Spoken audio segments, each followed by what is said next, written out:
Right. We good? Okay. Good morning, everyone. Today is Monday, March. Look at me saying March. We are not in March. August 17th. Thank you all for being here. This is the Board of Zoning Appeals. We're going to get started with the reading of our preamble. Madam Secretary.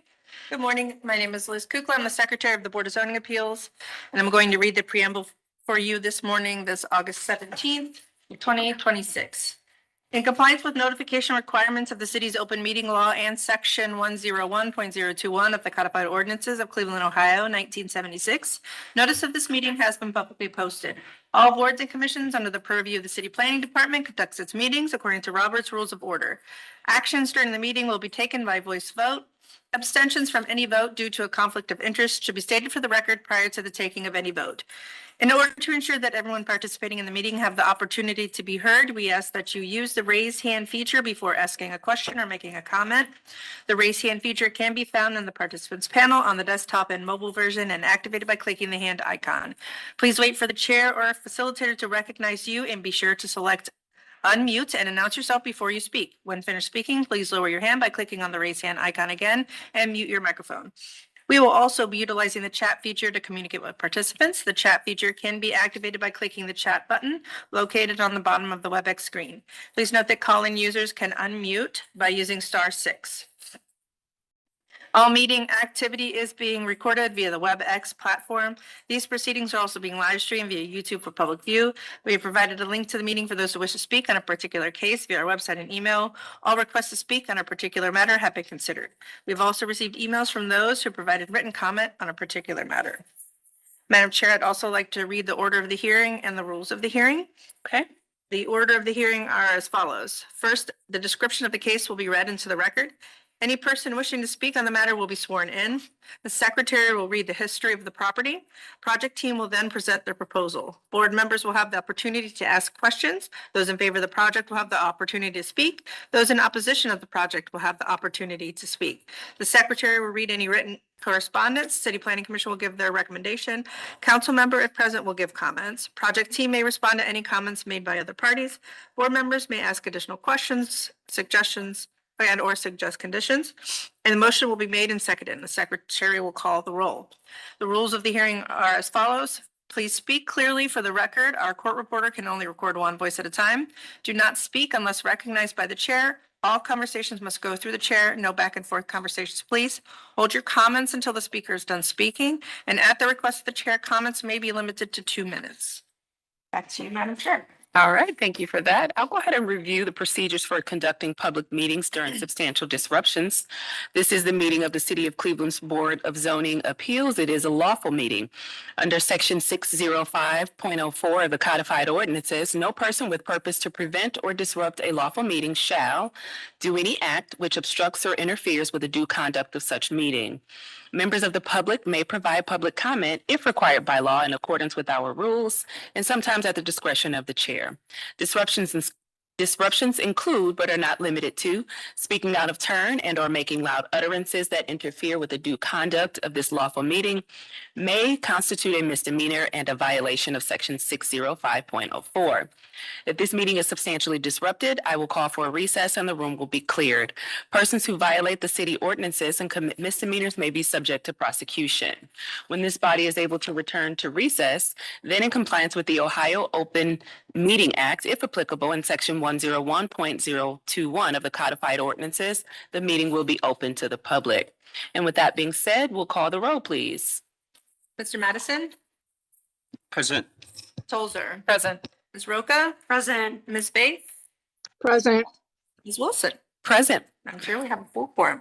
Nice. Do we have any postponements or withdrawals? We have one withdrawal. Okay. Calendar number 26-090 at 4239 West 143rd Street. Samuel Rivera proposing to construct an 800 square foot, 1-story metal frame garage for residential parking and temporary storage. The appellant has revised his drawings and no longer needs a variance from what we understand. Okay, all right. So that's calendar number 26-090. We will not take testimony in this matter. It has been withdrawn. Do we have any other postponements or withdrawals? No, Madam Chair, that'll do it. All right, I'll go to the top of the agenda and call our first case. This is calendar number 26-088. Do we have someone present from the appellant? Okay, we'll have you come forward, and while you do that, I'll have Ms. Hoser read in the case. Thank you, Madam Chair. Our first case is calendar number 26-088. This is at 5013 Franklin Boulevard. And I apologize in advance if I get any names wrong. I'm assuming this is Murgatroyd LLC. Owner proposes to erect a new single-family 1,500 square foot home with attached garage at front of an empty lot and erect one 2,200 square foot two-family home at the rear of the lot located in a B1 two-family residential district. The owner appeals for relief from the strict application of the Cleveland Codified Ordinances as stated in the agenda and the public record, of which there are 6. Would you like to do the oath? Okay. Madam Chair, I'll hand it to Mr. Madison for the oath. Okay, At this time, we'll swear in all those who are present for this case. We'll start here and then we'll move online. Please raise your hand and reply if I do. Please say your name. Spell your name for the record. Do you swear and affirm that the testimony you're about to give is the whole truth and nothing but the truth? We'll start here with you. Chris Salerno with F1 Contracting, And Chris, can you please spell your name for the record? CHRISSALERNO, Can you also provide an address for the record? 6363 Kennard Road, KENNARD Road, Medina, MEDINA, Ohio, 44256. Thank you, and I do. I do. Thank you. We'll move on to you. Brent Cornell with Colludio Create, BRENT. Oh, yeah. Sorry. Brent Cornell with Colludio Create, BRENTCORNELL. Place of residence is 2713 West Bath Road. and what was the company name you mentioned? Colludio Create. Okay, can you spell that for me? Yeah, KOLUDRO Create, CREATE. Thank you, and I do. I do. At this time, is there anyone online that would like to speak for this case, or anyone else in the room? If so, please come forward at this time. Yep, you can come forward. Just bring the chair up with you.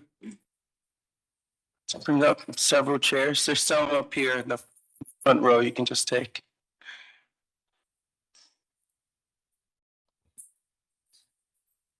You just have to borrow that mic right there if you can. Oh, there's one here for you. We'll Thank start you. here with you. Sean Malloy, SEANMALLOY. I do 5105 Franklin Boulevard. Thank you. Swear you in here? Jackie Tweed, JACKIE, and Tweed, TWEED. I'm at 1771 West 50th Street. It's gonna be hard for her to hear you. You have to speak up a little bit. Did you see my address again, or, sorry? Oh, okay, my address is 1771 West 50th Street. You did say I do, right? I do. Thank you. Yeah. Start here with you. My name is Edward Stockhausen. That is EDWARD STOCKHAUSEN. I'm the owner and resident at 5009 Franklin Boulevard, which is an adjacent property to the one under discussion. I do as well. Thank you. Is there anyone else present in this room or online that would like to swear in for this case? I see we have someone online. Malik, if you would like to unmute, do you swear and affirm that the testimony you're about to give is the whole truth and nothing but the truth? Please say I do. Say your name, spell your name, provide an address for the record. I do. It's MALEK, last name KHAWAM. Owner of the property at 5005 Franklin Boulevard. Thank you. Is there anyone else going once? Going twice? Madam Chair, back to you. All right, thank you, Mr. Madison. Can we have history of the property, please? Thank you, Madam Chair. This property is also known as 5103 Franklin Boulevard. It was originally zoned apartment house in 1929, and then in 1988, it was changed to the two-family residential district. In our Records Administration Office, we found that in 1972, a permit was issued to demolish a two-family dwelling on the property. There are no variances on file and nothing of note in the more recent history. Thank you. Thank you. Can we have legal? Madam Chair, members of the board, appellant is requesting a use variance and area variances from the maximum gross floor area, garage, minimum required rear yard, minimum distance between residential buildings and interior side yard encroachment requirements of the zoning code. To obtain the use variance, appellant must prove that denying the request will result in an unnecessary hardship particular to the property such that there will be no economically feasible use of the property without the variance, will deprive the appellant of substantial property rights, and that granting the variance will not be contrary to the purpose and intent of the zoning code. To obtain the area variances, appellant must prove that denying the request will create a practical difficulty not generally shared by other land or buildings in the same district, will deprive the appellant of substantial property rights, and that granting the variances will not be contrary to the purpose and intent of the zoning code. All right, thank you for that. I'll now turn to the project team. Who would like to speak first? All right, you can borrow that mic. Just state your name and give your comments. My name is Ben Cornell. We are the designer of the team, working with Clojure Create. And so, yeah, we are proposing a new development project on this vacant property, 5013 Franklin Boulevard. The intent is thoughtful infill and redevelopment, preserving the Franklin Boulevard streetscape. I don't know if there's a next slide. I just request it. Okay. So request before the board, one traditional home in the front with a rear duplex on the rear and a shared driveway. This project turns a vacant infill lot into a mixed-use residence property while keeping the public-facing character of Franklin Boulevard intact. Next slide, please. Existing context, it's a narrow urban infill lot on a mixed resident corridor.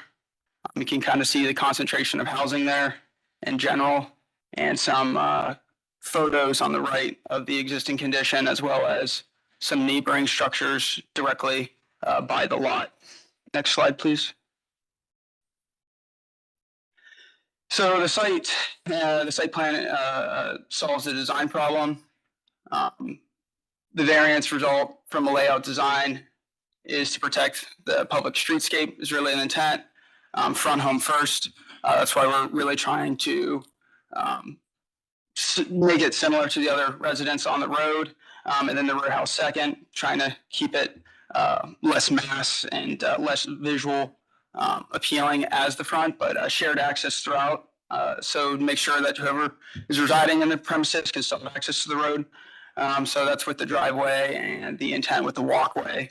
And then the primary public facing structure remains a single family home. The rear is a duplex intentionally screened by the front house, a single driveway like I described. And then we added a lot of landscaping up front to soften the view and help integrate the homes into the existing space.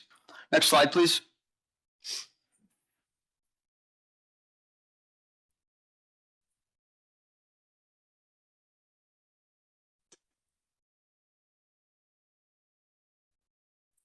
So this is kind of the intent. We proposed rendering.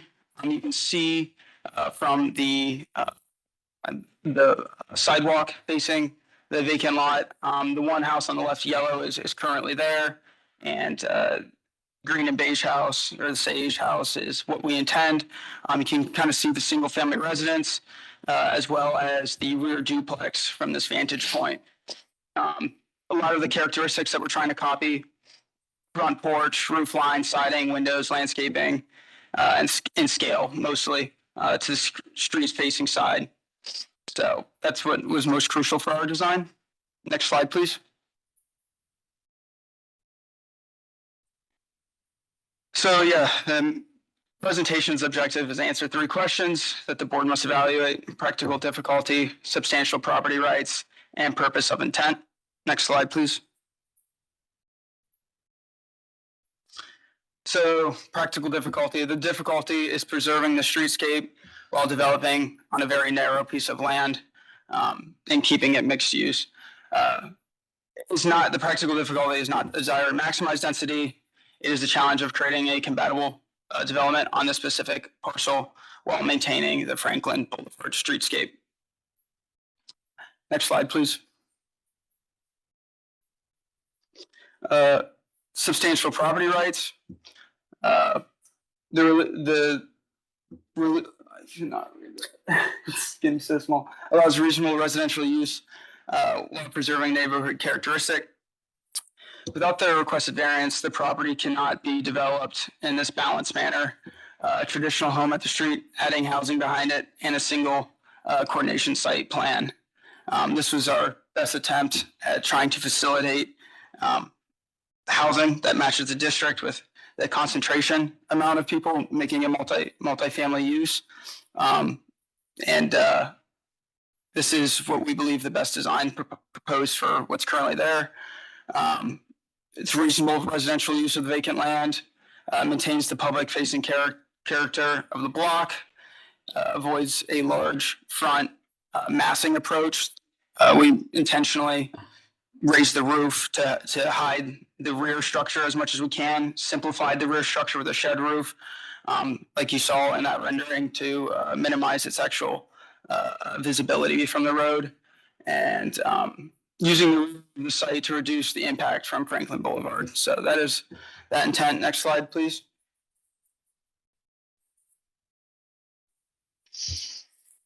The purpose and intent of the code.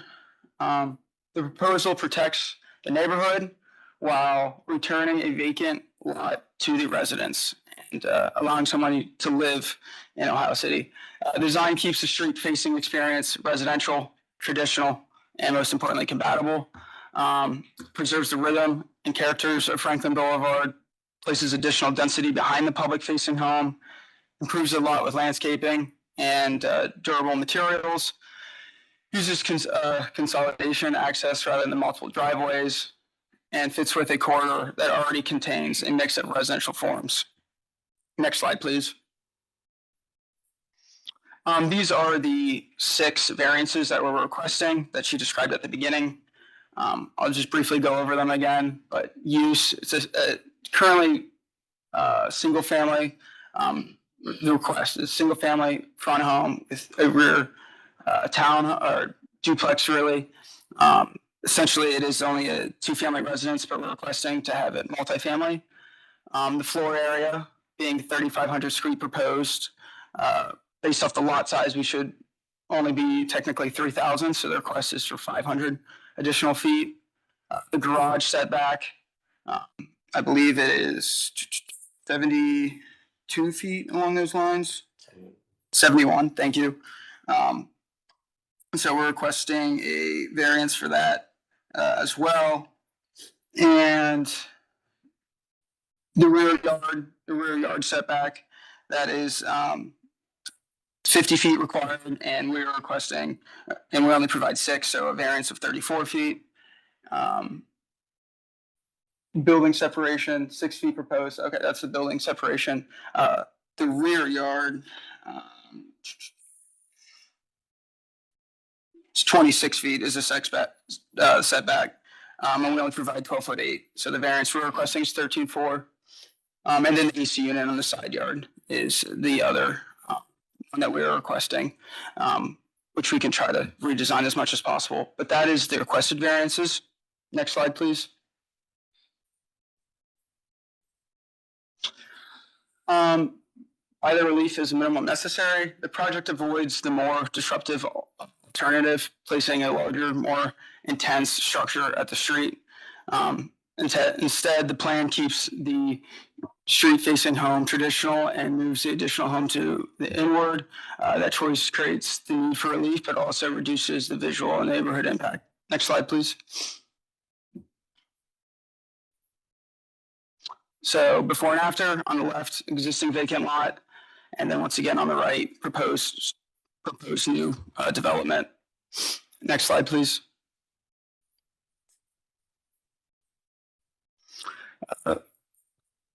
Thoughtful redevelopment begins with respecting the neighborhood.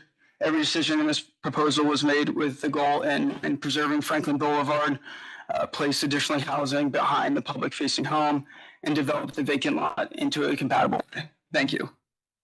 Next. All right. Yeah. Thank you for that. Anyone else from the project team wish to speak? Not at this time. I was gonna say, we went for that slide. We've spoke with Landmarks and went back and forth numerous times to have their blessing. That's what that certificate is, and them giving their certificate of appropriateness that it fits in with the entire neighborhood and everything looks and pays homage to the historical districts there and everything on Franklin Boulevard. Madam was that? Chair, Chris Salerno with F1 Thank you. Contracting. Sorry. thank you. All right. Anyone else from the project team wish to speak? All right. I have next on my list Sean Malloy. Thank you. Madam Chair, from a point of procedure, before I make a statement one way or the other, I'd like to examine Mr. Murgatroyd as the owner because his knowledge is directly relevant to the approval standard. And then I'd like to cross-examine the witness. Okay. And can you tell me more, like, who are you here on behalf of? Well, I'm here in two capacities. First of all, I am the owner, along with my wife, of 5105 Franklin, which is directly adjacent on the right if you're looking at the buildings, so to the west, at Okay. the corner of Franklin and 52nd. I'm also speaking with the approval of the board of the Homeowners Association of the Ravala Townhouse Project, which is where I live, along with 8 other homeowners, which is directly to the west of the project and directly to the south of the project. Okay. So on behalf of 9 homeowners. Okay. Got it. All right. Go ahead and give your comments. Okay, so can I do the examination first? Oh, you have questions for the applicant. I have questions for the owner because his knowledge is directly relevant, and I have cross-examination for the witnesses. Okay. Why don't we proceed first with the questions for the owner? Okay. Is the owner present? He is not. I'm here on behalf of him. He's a pilot. I was gonna say he might be on here. I'm not sure. Is he on the WebEx meeting? Well, there's William right there, bottom right. Says William. Do we have the owner present of Franklin, 5013 Franklin Boulevard? Yes, I'm here. Sorry though, I am in an airport, so it's extremely loud and there's announcements playing and all of that, so I'm unable to find a quiet spot at this time. Oh, that's okay. Can you tell us your name, please? My name is William Murgatroyd. That's WILLIAMMURGATROYD. And I live at 1091 Sanborn Drive, Fairlawn, Ohio, 44333. Okay, and do you swear that the testimony you will give is the whole truth and nothing but the truth? Yes, I do. Okay, we have Mr. Malloy here who has questions for you. Mr. Malloy, you have the floor. Thank you. Mr. Murgatroyd, when did you get involved with real estate investment? Okay, let's do this. I want to make sure, hold on a second, Mr. Murgatroyd. I want to make sure that the questions are pointed specifically to this particular project and the standard that this applicant has to prove to this board in order to get the variance. So if you could just focus your questions on this project. Yes, Madam Chair. The point is that he's an experienced real estate investor and so is aware of the zoning code. Okay, well, go right ahead. We'll just, keep it focused to this project though. So, Mr. Murgatroyd, you've invested in other real estate prior to this purchase, correct? Yes, sorry, I'm unable to answer a lot of these questions just because of the where I am right now, and I'm also about to board an airplane for work. I'm an airline pilot, so I've got like maybe 2 minutes, so I do apologize for that. That's why I did have Chris be my designated, and he can speak on my behalf in all of these matters. Okay, well, let me ask you this. You knew this was a two-family district when you purchased the property, correct? Yes, I did. Yeah, he said he's in an airport. I'm sorry, I'll ask just the one question of him and then focus with Mr. Salerno and Mr. Okay, go right ahead. I think they were speaking. You knew this was a two-family district when you purchased the property, is that correct? Yes.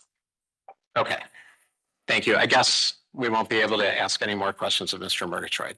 Okay, what other questions do you have? Okay. I was a little confused that the project was named 5013 Franklin. This is located on parcel 0236013, correct? I don't have my notes in front of me, but technically you're correct. I don't even believe there's an address for that vacant lot at this point. Okay, but the lot right next to it is addressed 5013 Franklin. Yes, correct. Okay, and that's lot 14. It's 200236014, lot Yes. 14 next to it, right? Okay, so I'm gonna call it lot 13, the project, and lot 14, the adjacent property. Sounds good. Okay. So do you know when the property for lot 13 was acquired? I don't have a clue. Okay. Yeah, these, Wow. Backtrack. He purchased both of those together. okay, He owns both of them. right. And, when was the idea to develop this as the current project, like a single family home with a duplex behind it? Probably about a year ago. I've been working with him now. Okay, I don't know when he decided to before him and I interacted with this. okay. And you're familiar with the zoning code as well? I wouldn't say I'm familiar with Cleveland specific in general, slightly, but moving through this process over the last year, I've became more aware of it. Okay, so when you began this project, you knew you were in a two-family district? No, I and- did not. I was unaware. Okay. I'm sorry, your last name again? Cornell, C-O-R-N-E-L-O. Mr. Cornell, you said that the plan was to change it to a multifamily unit instead of a two-family district unit, correct? Correct. Okay. That's the variance we're requesting. All right. And you said thoughtful redevelopment begins with respecting the neighborhood, correct? Correct. Mr. Murgatroyd doesn't live in the neighborhood, and I presume you don't live in the neighborhood. Did any of you on the project team ask any of the neighbors what they thought of this project? I did not. I did not. Okay. Did you ask the tenants on lot 14? Would that be his tenants? Yes. I believe he spoke with them about it. I Do you have believe. personal knowledge of that? Beyond my belief, no. Because my understanding is that the tenants asked about the lawn sign and they were not responded to by the owners. I think it would be more productive if you just talk to us. Tell us if you have opposition, tell us what you know to be true. Give us your perspective about this project from your words. Okay, I understand, Madam Chair, but I do want to preserve the record because if we go on appeal, I understand that the appeal standard is that there's no additional examination and witnesses. And it's just based on the transcript of the hearing. And so That's correct. for purposes of the appeal, this is our only chance to have a full evidentiary hearing. Mm-hmm. And so that's why I was hoping to have a full evidentiary hearing at this time. Yeah, so I guess the issue is, you're supposed to give us your perspective about the project and less asking questions about, things that don't relate to the legal standard for this project. I wanted to give you some leeway here and I want you to be able to preserve the record in the way that you need to. So if you have pointed questions that are productive, then let's hear them. But otherwise, I really would think it would be more beneficial to just hear what your objection is. Okay. Well, let me ask a couple of very pointed questions about the variances. So on the building separation variance, you're suggesting a 6-foot building separation instead of 40. Is that right? Correct. Would you agree that that's a substantial variance? Yes, but at the same time, is there not a lot of detached structures on the back of homes already? And two family homes on properties that have ADUs or whatnot in the Cleveland area, or no? Right, but it's a substantial It variance. is substantial, yes. And the rear setback variance is also substantial, is that right? I mean, it's the number given. You're going from 29'2" height of the building, according to your plans, to 12, which is supposed to be the setback, Mhm. to 12'8". So you want an 85% variance on the building separation and a 56% variance on the rear setback. Is that right? Sounds approximate, yes. Okay. Also with regard to the legal standard, is it possible to have a beneficial use of the property without these particular variances? Can you reword the question? Well, is it possible to have any beneficial use for this lot without these specific variances? I don't understand the question still. Okay, could you build a single family home on the lot without variances?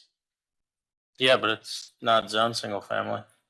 Right, but it's zone 2 family, which allows also a single family. Correct. So would it be a reasonable use of this property to have a single family house on it? I think what we're aiming to do is to make the neighborhood better than using it as a parking lot like everybody that has no rights to the property currently does now. Sure, and that's great. And a single family Abandoned home. cars parked Hold on a there. second. We can't have multiple people talking at once, which is why I disfavor this questioning, this I format agree here. with you. I don't like it as well. I mean, he's already given testimony about the variances he's requesting. They were on the screen, so it's in the record. I guess, tell us.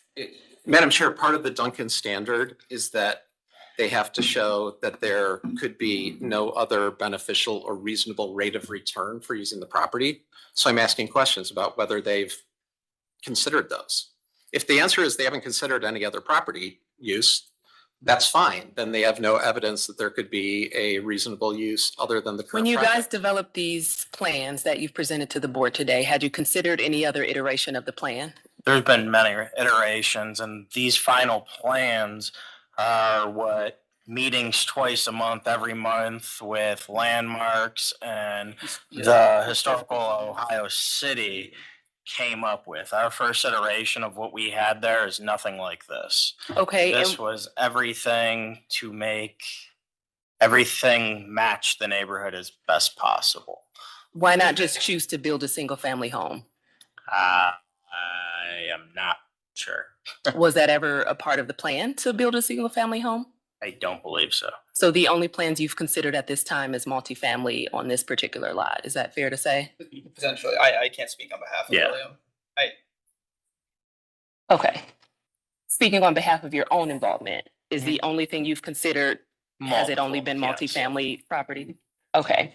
And And I then, assume because it is a zone for two family, I guess the bare minimum would always be two family. But from my involvement, it's always been for three.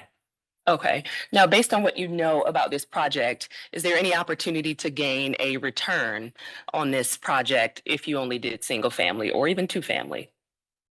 I'm not sure. Okay. I'll And- step in here. It's William Murgatroyd. Sorry, I'm here Yes, with you. please.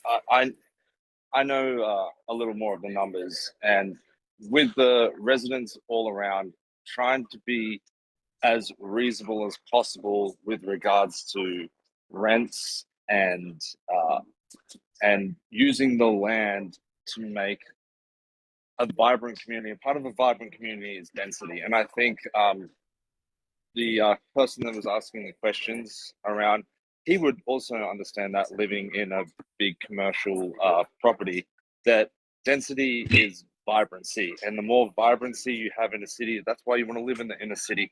And a lot of people don't want big yards in inner cities, so that's why we've come up with this idea to have the 3-family home. It also makes it a lot more affordable for people to be able to live in the area. It creates density, which creates vibrancy, and that's really what we were going for. And in doing that, we were also trying to come up with the best possible way to make the streetscape as nice as possible, whilst creating the density and vibrancy that the city loves. Okay, had you ever considered simply building a 1 or 2 family property on this lot? We didn't, and we didn't because I did, and when we run the numbers for two family, the cost of rent to rent those out would be substantially higher than what the people in the area can afford. And I've lived in 102nd Street. I've lived on Detroit Boulevard. I know the area quite well. I know the type of people that rent there. I've even rented there. People don't want to pay $25 to $3,000 a month in rent, which is what it's costing. And us being able to provide 3 properties there keeps the rent below 2,000, which is a lot more reasonable for people in the area. And like I said, I think density creates vibrancy, and that's really what people are going for in the inner city. Okay, so if you did anything less than a 3-family build on this lot, would you gain a reasonable return? I think we wouldn't be able to compete with the neighbors. The neighbors on either side have high density, they can charge cheaper rents, and we just wouldn't be able to compete. And it would make it very difficult for us to provide a suitable, compatible apartment at a rate close to what they are being able to charge. Okay, and is there any other workup that you all can present that would be less substantial, that would request less substantial variances? At this time, no. We've sort of created the maximum use of the property, which also keeps the cost down. And I think if we did go smaller than or less density, it just, the numbers wouldn't work, and we'd probably just keep it as a vacant lot. And like one of your committee members in an earlier meeting said, it's a missing tooth on the Franklin streetscape, and we're just trying to create that too. Okay, I'd like to hear from the designer's perspective in terms of being able to create less substantial variances. Is there any other workup that you all, may have been able to present to where you don't have to encroach so deeply on the side and rear yard setbacks? So originally, when this project started, the idea was for 3 tiny homes per se. That's how this project was originally approached to me. The city of Cleveland has a minimum square footage, so the new trendy tiny homes that people are doing wouldn't be allowed on the property. At that time is when we found out, or I found out, that property was zoned for a 2-family, and 3 would be an issue no matter where we went. But as Billy stated, going with larger to try to fit the variances, the issue is going larger with the square footage, then it makes costs go up, this and that, so on and so forth. So it's just been going back and forth constantly. Like I said, no fluff on this, 2 meetings per month with the historic Ohio City committees on finding the best looking possible layout for that neighborhood, and that's what we ended up with. Okay, can you tell us how this project impacts governmental services like sewer, water? It will have 0 impact on any of that. Everything is already there. It's not like there's going to put high demand or stress on any of the systems whatsoever. The only one when we had a meeting with PetBot was specifically about heights, and if we got over a certain height needing a ladder truck. We are well below the heights on anything. There's no concern with fire, any of those. It puts 0 burden on anything there. And it was actually mentioned, the townhomes immediately next to it, I'm assuming that's where you reside, how much larger those townhomes are now than what we're proposing to build, because that was Historic Ohio City or Landmarks Commission's first initial, oh my gosh, you guys are going to build something huge. And then once we had the renderings and everything, they were still like, oh wow, these other townhomes are towering over it still. So there's no burden on any infrastructure whatsoever with what we propose. Okay, and you kind of answered this next question I'm going to ask you, but this is zoned a two-family in a two-family district. Can you speak to how this project would fit in with the intent and the purpose of this district? So the way it would fit in, and like I said, when I was brought in, I've done other work for Billy in the past. So that's how we met. I didn't know, again, two family, but I didn't assume there would be any issue because I mean, there's those massive townhomes directly next to it. And I don't know different setbacks here, there, everywhere else for what zoning is, but I mean, that building comes really close to everything. And I mean, it's a row of 10, 11, 12, however many townhomes are there, which I didn't know if that was a townhome, apartments. I don't live in the area. Yeah. So we figured having this high density build right next to it, it would match the neighborhood and fit in with everything else that's already going on. Kind of transition from. Yeah. Hold on one second. I'll let you finish your thought. No, as Brent was saying, it's transitioning because like I said, Billy does own the other property. So it's taking this huge, almost 3-story looking townhome building, transitioning to smaller for our new proposed build, having the frontage that still matches the rest of it, and everything just transitions and flows into it. Okay, I'll give you the floor. Did you have something else to add? He Okay, knows more of the design aspects. I'm the guy that knows how to build them. So Yeah. okay. All right. You good? No comments there? I don't have any comments now. Okay. Specifically, they came with the agenda and we designed it and laid out the variances. To your point on the previous comment or question, essentially, yeah, with all the constraints, once you start adjusting a wall here, you usually start non-complying with some other variance. So you kind of have to choose your battle, especially with the square footage and where we're trying to locate it. We originally had 10 and we kept going back and forth and we originally got it down to 6. Just slowly tweaking everything. And some things are really close. Yeah, the setbacks, the rear yard setback, and the distance between the garage and the house, or the rear structure and the front structure. Yeah, they are fairly large. But the other 3, like, we're really close to.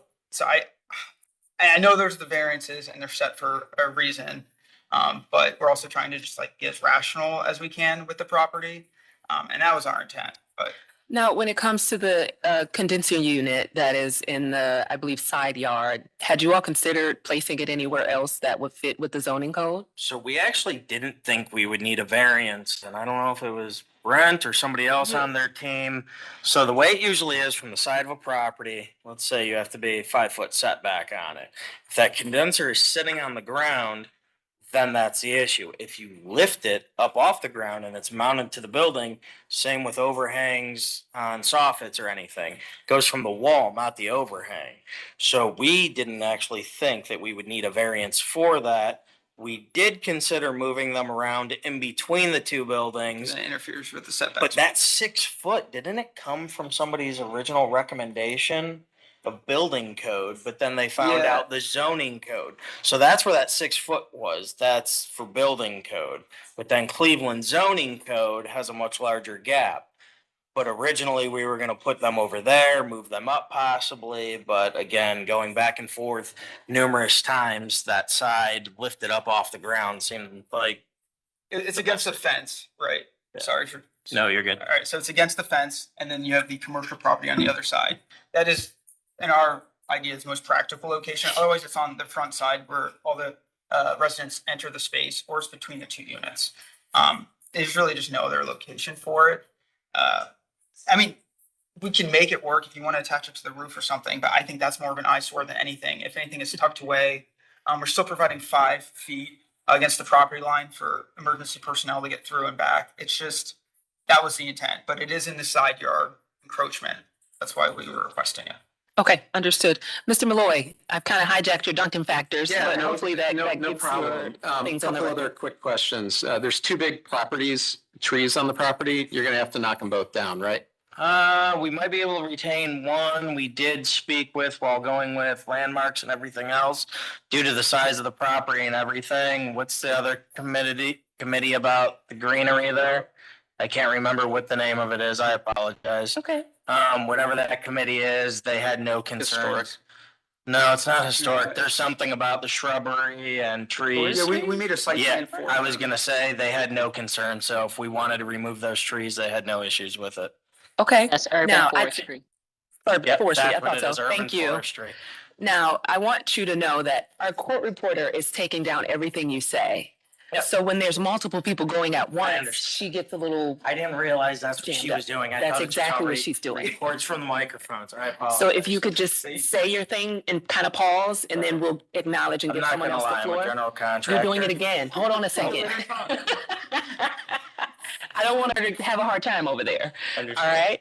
Go ahead. You have the floor. Sorry, I apologize. As a contractor, I'm not used to the formal meetings. It's usually like a little town, like, I apologize. Okay, no worries. Mr. Sorry, Malloy. Salerno.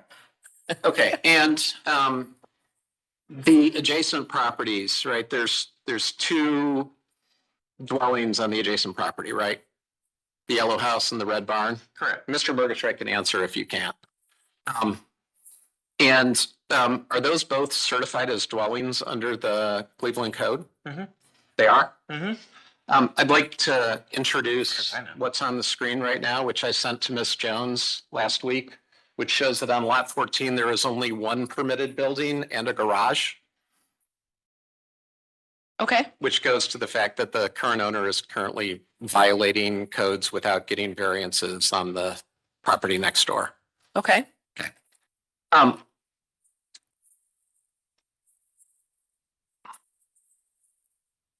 all right, I'm prepared to stop asking questions and just make a statement now. if Go that's right ahead. Great. I'm sure you'd love that. I would. Okay, so you guys put the standards up. I don't have to repeat the standards. The one thing that was never mentioned in the presentation is that there would be an unnecessary hardship. The only thing mentioned in the presentation was substantial difficulty. And as the board knows, the standard for a use variance to go from a 2-family to a 3-family is that there be an unnecessary hardship. And under the Proterra case, you have to have substantial, probative, reliable evidence of the unnecessary hardship. No such evidence was given. The words unnecessary hardship don't appear in the paperwork. They didn't appear in this hearing. And the Supreme Court of Ohio, in the Kissel case and the Consolidated Management case, has said, this court held that the requirement of an unnecessary hardship suffered by a landowner seeking a variance could not be met when the landowner purchased the property with knowledge of the zoning restrictions. And Mr. Murgatroyd admitted in testimony under oath that he knew that this was a 2-family district when he purchased the property. So from a matter of law, I think we're just done. This board doesn't have the authority under Kissel and under Consolidated Management to approve a 3-unit, a multifamily unit in a 2-family use when the owner has admitted that he knew about it before he purchased the property. This does not apply to some of the cases that we've seen before you before where they're renovating a unit under 337.03, but this is new construction and I don't think the board even has the authority. But if the board believes that it does have the authority, I still believe that the use variance should not be granted. There is no unnecessary hardship. First of all, like I said, there was no evidence of unnecessary hardship. Second, other alternatives available. They didn't even consider a duplex. They didn't even consider a single family house. They didn't consider selling the lot.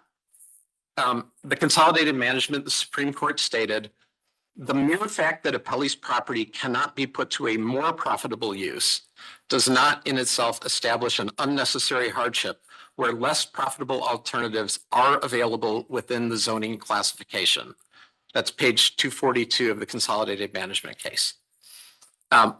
We haven't seen any financials of what they could make. There was just a statement that people won't pay the rent. They also stated that that this was appropriate because it was next to a commercial unit, and it's not a commercial unit, it's townhouses, which I live in, but they were rezoned as townhouses because they were converted from a less restrictive use, which was a convenience store. It's not like people put up townhouses in place of single family houses. It used to be a convenience store. And so that's a move to a more restrictive use, not a less restrictive use. Also, any theoretical unnecessary hardship, to quote the zoning code, is not peculiar to the premises sought to be built on. There's no evidence in the record of the uniqueness of this property and why it creates it in particular, as opposed to other lots, creates particular hardship. And as the board knows, there are many, many lots just like this one all over the west side of Ohio City and the east side of Detroit Shoreway that would have very similar restrictions. The most important factor is if this court grants, or if this board grants the use restriction, the use variance here, that dozens of other lots will be available to do exactly the same thing. And this board will be hit with claims of arbitrariness if it isn't. So what by allowing new construction of a multifamily unit, you would be saying it's fair game for developers all over this area. Now, if Cleveland in its zoning code wants to create more density and allow 3-family units in this area, they can change the code, but they haven't done so yet. And we are in a 2-family district that people rely upon when they make their housing purchase decisions. And I want to say, I'm not anti-housing or anti-development. We'd love for a single-family house or even a duplex to be put up next to our property, but not something that knocks out all of the green space and creates just a big block of buildings. The 12-foot-8 setback, rear setback variance, getting into the area variances, the rear variance of 12-foot-8 with a 29-foot house is just going to put a big barricade in front of Robert's house, who is a person who lives 1 foot away from that back property line. So you're going to take down this big, beautiful tree, and you're going to put up with a rear setback, which doesn't allow him to see out his windows. That's one of the reasons that a rear setback rule exists. He's just going to be staring 13 feet away at a big wall. With regard to the building separation variance, there are 8 balconies, 7 different houses, balconies, looking out this lot in the Ravella Townhome HOA. 3 of them or 4 of them are on higher levels, and 3 of those are going to be looking basically at the roof of this and not quite able to see over it because they're at about 25 feet. 3 of them are down at like 12 feet where people are standing on top of the garage, and they're just going to be looking at a big wall of siding. So this is a completely different, that's another reason that there's a 40-foot break, so that there's space in between houses in these residential units. The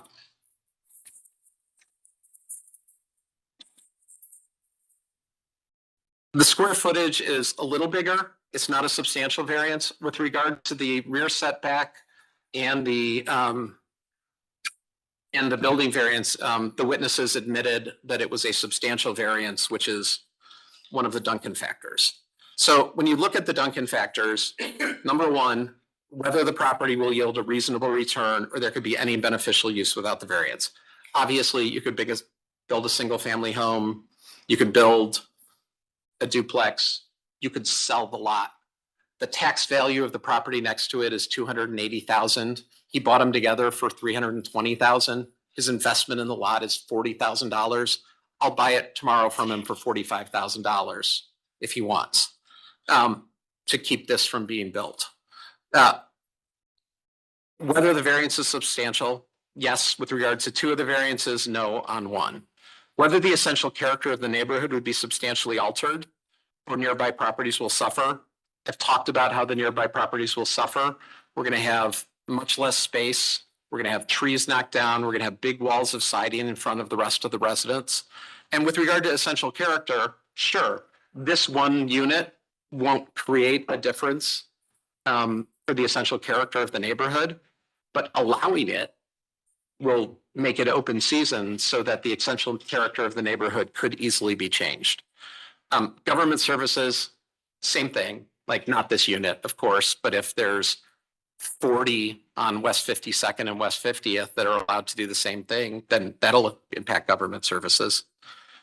Whether the property owner purchased the property with knowledge of the zoning restrictions, he admitted he did. Whether his predicament feasibly could be obviated through some method other than a variance. Obviously, he can't solve it if he wants to build a 3-family unit, but he could just by doing a duplex. And whether the spirit and intent behind the zoning requirement would be observed and substantial done by granting the variance? Well, no. I mean, the spirit of the zoning requirement is that this is a 2-family district. There are multifamily districts. He can develop properties there with no problems. The upshot of all this is that the area zoning requirements as applied to Murgatroyd are reasonable. And that's actually the standard under Duncan. It's not whether there's a practical difficulty, it's whether there's a practical difficulty that can't be solved in a reasonable way as set forth in the Duncan court, which said it can safely be said that a property owner incurs practical difficulties whenever an area zoning requirement unreasonably denies him of a permitted use of his permit.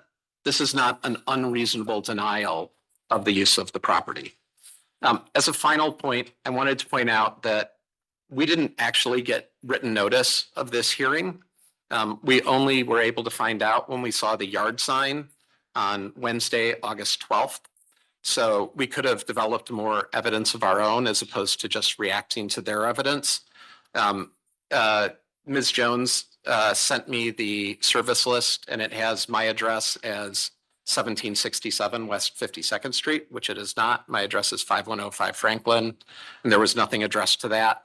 And then I guess just the slowness of the US mail as of Wednesday of last week, the HOA president had not received notice yet in writing. So I just reserve that for appeal if necessary.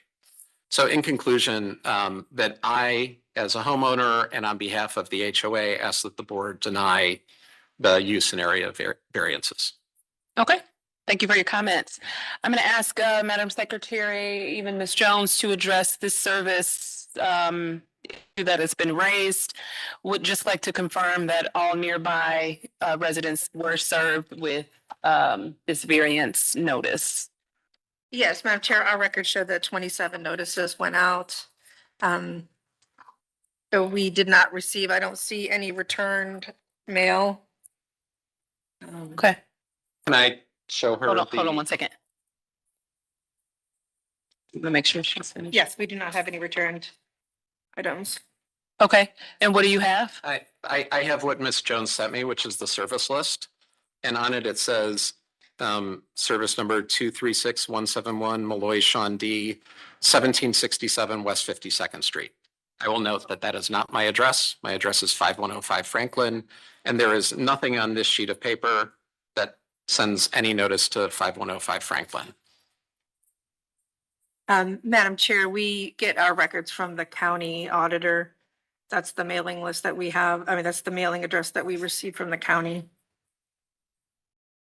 Okay, and you would have used the information that you received from that database as a basis to send everything to those people listed? Correct. Okay. All right. I will now turn to the next person on the list. I have Jackie Tweed. Do you want to give comments? I'll have you borrow that mic there. Yeah. Thank you. Okay, so I live right around the corner on 7071 West 50th Street. I did get a notice. Okay. So I don't know how they did the notices, but I did get the notice. So we moved there a little over a year ago. And the reason we moved there because we love the neighborhood. You know, there are lots of lovely homes and it's very walkable and all that. And I understand like the owners saying density and vibrancy. And I like density and vibrancy as well. And that's why we live where we live now. But again, we're in Ohio City neighborhood. That neighborhood feels very neighborhoody. It's not like dense, like downtown dense. So, like I said, I do appreciate that diversity and all the things that we have to offer in Ohio City. My thing was, you know, I walk around that neighborhood all the time, and that property there, all I could think was when I got the notice, wow, they're going to put a whole lot in that spot. I thought maybe more there should be, and then I saw the rendering is, oh yeah, that's right. And then there's trees that are knocked down. I didn't think about that. But also, like, there are people that I know it's not supposed to be slotted for a parking place, but they're like people that park there every day. And then if you think, okay, so then you're going to add a home and then the duplex behind it. That's, I know there's some parking, but there's going to be like more people that are going. I just feel like it's going to be a whole lot more people, more cars. Everyone's going to have to shuffle around to park. I mean, it's just going to make it kind of a hardship for some of us that live there already. And I know some changes have to happen, but it just seems to me, basically, I just thought it was just too much in one spot. You know what I mean? I thought that's kind of cramming it in. The house in the front looks lovely. The rendering looks really nice. That's nothing bad to look at there, but I just think that they're trying to maximize the space to get as much as they can there. And while doing so, there's a list of six ordinances that are being, aren't acceptable. So that's my whole thing was, I don't mind. I mean, I get, it's your property. You should be able to build on it. You should be able to rent, and I have rentals in Cleveland as well, and I get that. But I just think it was just too much in that one space. And because it does, even this like number 5, section 357.15, where the rear residence has to be 40 feet away from the front, and this is only be 6. So anyway, that was my whole point of being here. I just wanted you to know that, that's what I just shocked when I saw, wow, they're going to put all that in one spot. So, Okay, that's it. all right. Thanks for your comments. I next have Edward Stockhausen. Good morning and thank you. Again, my name is Edward Stockhausen. I live at 5009 Franklin Boulevard. If it's okay to start, I just want to provide some contextual history. The house and lot that I live in with my partner is adjacent to, I guess, address 5013 Franklin Boulevard that has the 2 structures on it that the owner currently has that have tenants in it. And then the lot we're under discussion is next to that. These 3 parcels, though, used to be under the same ownership. And my partner and I bought this particular house. And William and his company bought the other 2 lots. But it's interesting if you actually put your feet on the ground, because my backyard has a shared back patio with his property. It's the same paved stoner base. One of those pictures that we're flipping through kind of gave you a little bit of insight into it. There is some very tall elephant grass that grows every year that provides a little bit of visual distance between the green space, but not entirely. I can stand in my backyard and look directly out into the parking lot that the tenants currently use, into the backyard of the little yellow house that currently fronts Franklin. So it's very much still acts in ways that are like a shared property. And we chose this neighborhood because we do love the way it's been built and the way the community wraps itself around. We do love the density, and I want to agree with my neighbors here. We are all for more housing. We all love the idea of filling in that missing gap on the Franklin facing edge of the property.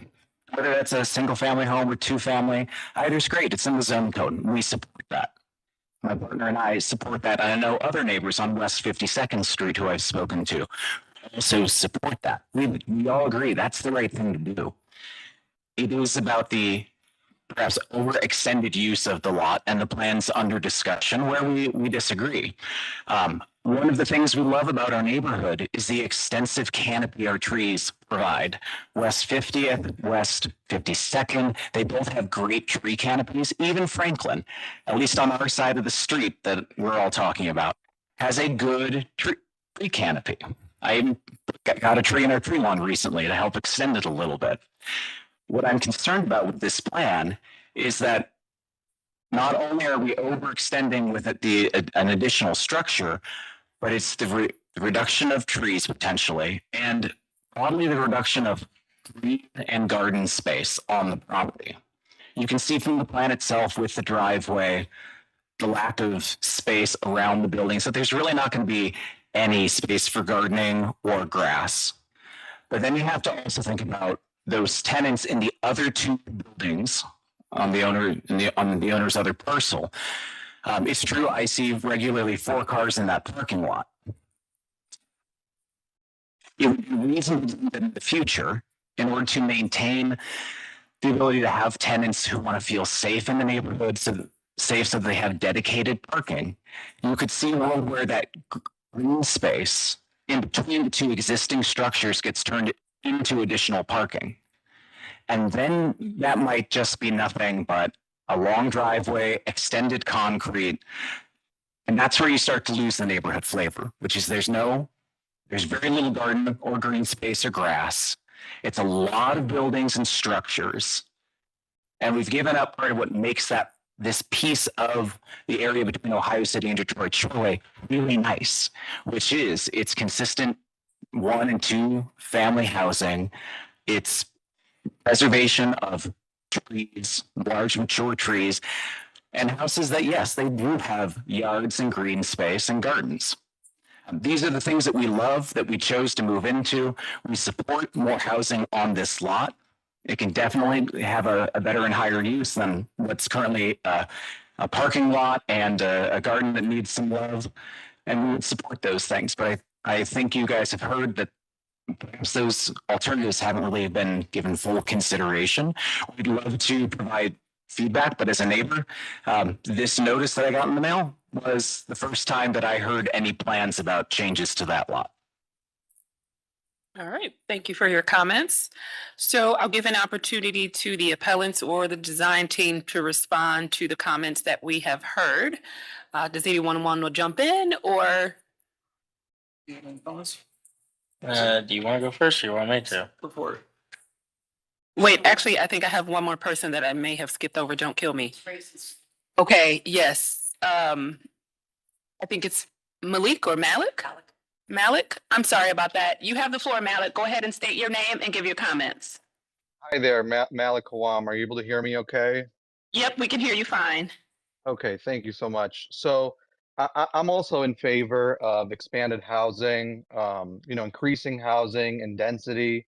I think, though, my commitment to those objectives is not necessarily inconsistent with my objections to this application and proposal. It's important when you're trying to achieve density that the execution of density is intentional, it's thoughtful, and it's consistent with neighborhood planning and a citywide plan. If density depends on, the infill of one-off lots along Franklin and the differences between 1 and 2 family homes, then the city is never going to achieve their objectives of density. I think that the applicant's insistence on density here, it shouldn't be compelling. We can achieve density in different ways. We're not going to live or die by density, with a 2-family residence versus a 3-family residence. But in any event, density is an ancillary goal. It's really not the standard by which the board is compelled to consider the applicant's project. And so I'd like to reiterate Mr. Malloy's comments and the exactness of his questions. I think he really hit the nail on the head. The presentation and feedback from the applicants was a little bit hard to follow. It appears, at least as it relates to the PowerPoint presentation, that at least some of it was crafted as trying to address the legal standard of practical difficulties and necessary hardship. That the legal standard was drafted with the use of artificial intelligence. It wasn't. It was addressing something entirely different. And so when I think about being thoughtful and intentional about these kind of developments, it needs to be exact, right? If there is a plan and we're going to achieve density, it should really meet it should reflect what the community looks like and what the community's objectives are. I don't see any practical difficulty here. If the applicant had sought either a 1-family or 2-family, it wouldn't have to come before this board asking for a variance. And in terms of unnecessary hardship, there was nothing in the record that addressed an unnecessary hardship. I believe there was an off comment related to, we ran the numbers.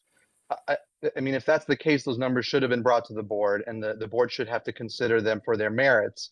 But the two developers themselves said they never considered it. So they wouldn't have had the opportunity to provide the cost of a 1, 2 versus a 3-family home because they only ever considered the 3-family. So I just want to reiterate that in terms of the Duncan standard, that hasn't been met.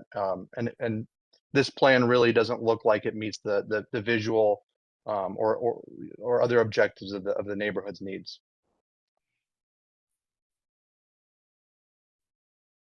All right, thank you for those comments. I give the floor back to the applicant to address any of the neighbors' comments. Madam Secretary?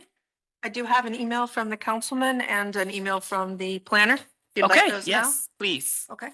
An email from the planner, Nate Law, stating that Landmarks District has been determined to be eligible for a certificate of appropriateness, and therefore city planning has no objections. And Councilman Austin Davis writes, proposed variances for the project at 5013 Franklin Avenue were brought to my attention on Friday by various constituents. He wants to amplify their concerns, and they are as follows. There are a number of neighboring townhomes with back patios that will face notable obstruction with the new construction. In the rendering of the proposed final project, multiple trees appear to be removed from the site with none added to replace them. It is my understanding that the proposed new buildings are on the site of a parking lot that provides parking for the residents at the existing 5013 Franklin home near the street, as well as potentially the back red structure immediately south of it on the same property. As there is no street parking on Franklin at this location, this raises concerns about the amount of egress to the site, the impact on the residents at 5013 Franklin, and the plan for the existing home overall. If the variances are granted, I request that they mitigate or otherwise take into account the impact on the neighbors. Respectfully, Austin and Davis, Cleveland City Council, Ward 7. That's all that I have. Thank you. All right, thank you for that. I will give the floor if you want to respond to any of the comments that we've heard. Mr. Murgatroyd, I'll also give you the floor if you would like to respond to the comments that we've heard. Yes, sorry. I can speak to this as William Murgatroyd. With regards to the use of the property right now, I understand the fact that we have townhomes all around that are going to be looking into what is right now a vacant lot, which is a misuse of the property. So what we were trying to do is use the property the way it was intended, which was for housing. Was never intended to be a vacant lot. There was initially a 2-family home there. At some stage, whether this design gets approved or not, we will be building eventually. So I just want to make them aware that we went for this design and we worked hard with Landmarks Commission and the Historical Society to come up with this design. And we can build something completely different, but I don't think it would serve the neighborhood as well as this design would.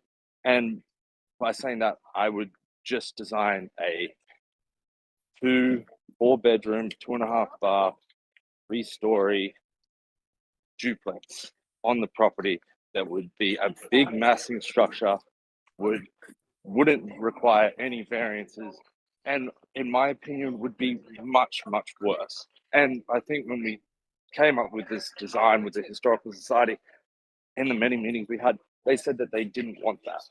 And so we went to this design, and this design requires variances. And I understand that everyone likes the vacant lot. One of the neighbors next door in the townhomes sends their dog and poops in our backyard right now and scares our tenant. Like that is not okay. People park that aren't supposed to be parking in our parking lot. It's also not okay. It's not going to remain a vacant parking lot, is what I'm trying to say. And I think this is the best use for the lot. And we've had a year, maybe more, of design and consult with the various committees in Cleveland to come up with this design. And it would be a shame that all of that work goes to waste and we have to come up with a larger massing duplex structure to go on the lot, which I think wouldn't serve the community as well. And at the end of the day, we're just trying to make the best possible use of the lot without creating a massing structure. And I understand all of the concerns, but the lot that I own next door has nothing to do with this lot. We just allow tenants to park there, but they have no rights to it whatsoever. It is not theirs. We just allow that to happen. So when it comes to parking and all that kind of stuff, it really is. It shouldn't be a parking lot. It was never intended to be a parking lot, and we really want to move away from that. That's all I really have to say. I do appreciate everyone's thoughts, and if this doesn't get approved in the way that we're intending right now, we will take all of everyone's considerations into account when we come up with the new plans. All right, thank you for that. Can we put the legal standard on the screen, please? Shannon, I can see that your hand is raised. Go right ahead. Thank you, Madam Chair. Shannon Leonard, Chief Zoning Administrator. I just want to clarify a few things. So the project location is actually located at 5103 Franklin with parcel number 002366013. The existing homes that the owner owns is at 5013 Franklin Boulevard, and that's parcel number 002366014, which is the adjacent lot to the east. And then I want to bring your attention to number 1, which states that a multi-family dwelling use on a single site is not permitted in a 2-family district.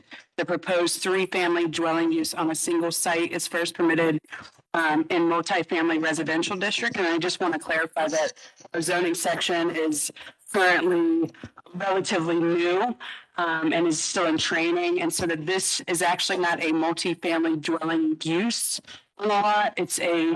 They are proposing to erect a new single family home with an attached garage, and then also an additional 2-family home at the rear of the lot. So they are proposing 3 dwelling units, which is generally permitted in a multifamily residential district, but in a 2-family district, dwelling houses each occupied by not more than 2 families and not more than 2 roomers or boarders.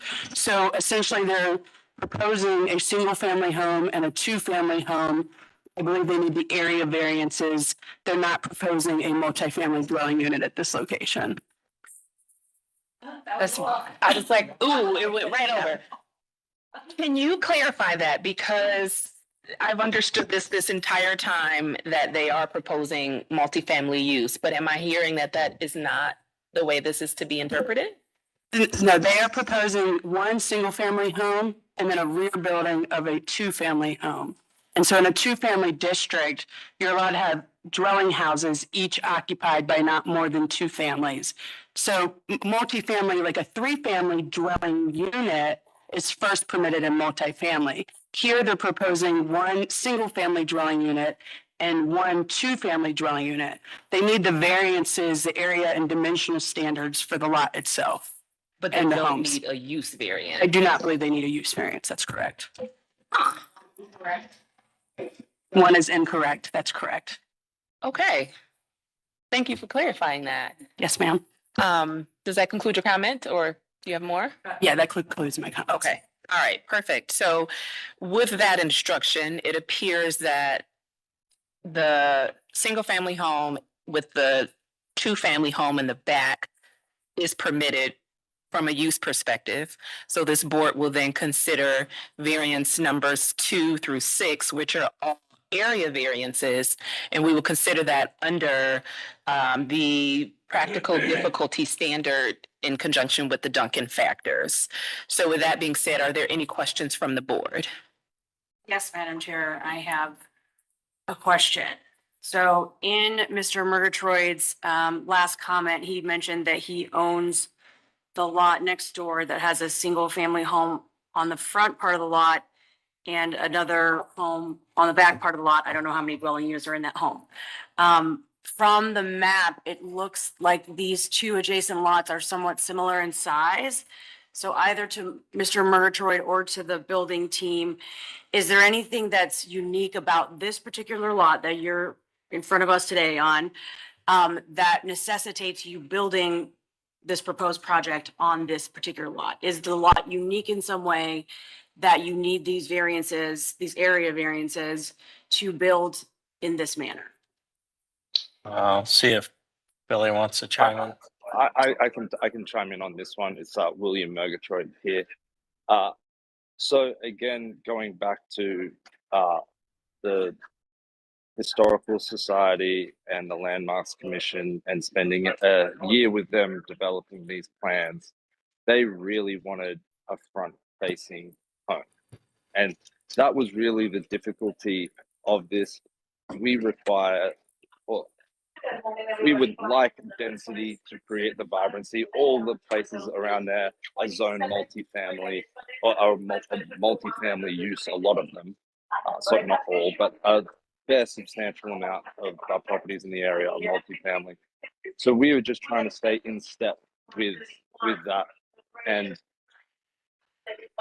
because of that and the way the lot is in that area, that building a side driveway with the extra duplex at the back was the best possible way to create a front-facing structure that respects the streetscape, that is frankly, in my view, quite a beautiful new home going to be built with all the best materials that the Historical Society demands. And we're not building something cheap and horrible. We're building something nice that's thoughtfully designed, that fits the lot the way it was intended, without building just a massive one structure duplex. And that's what we were trying to avoid this whole time.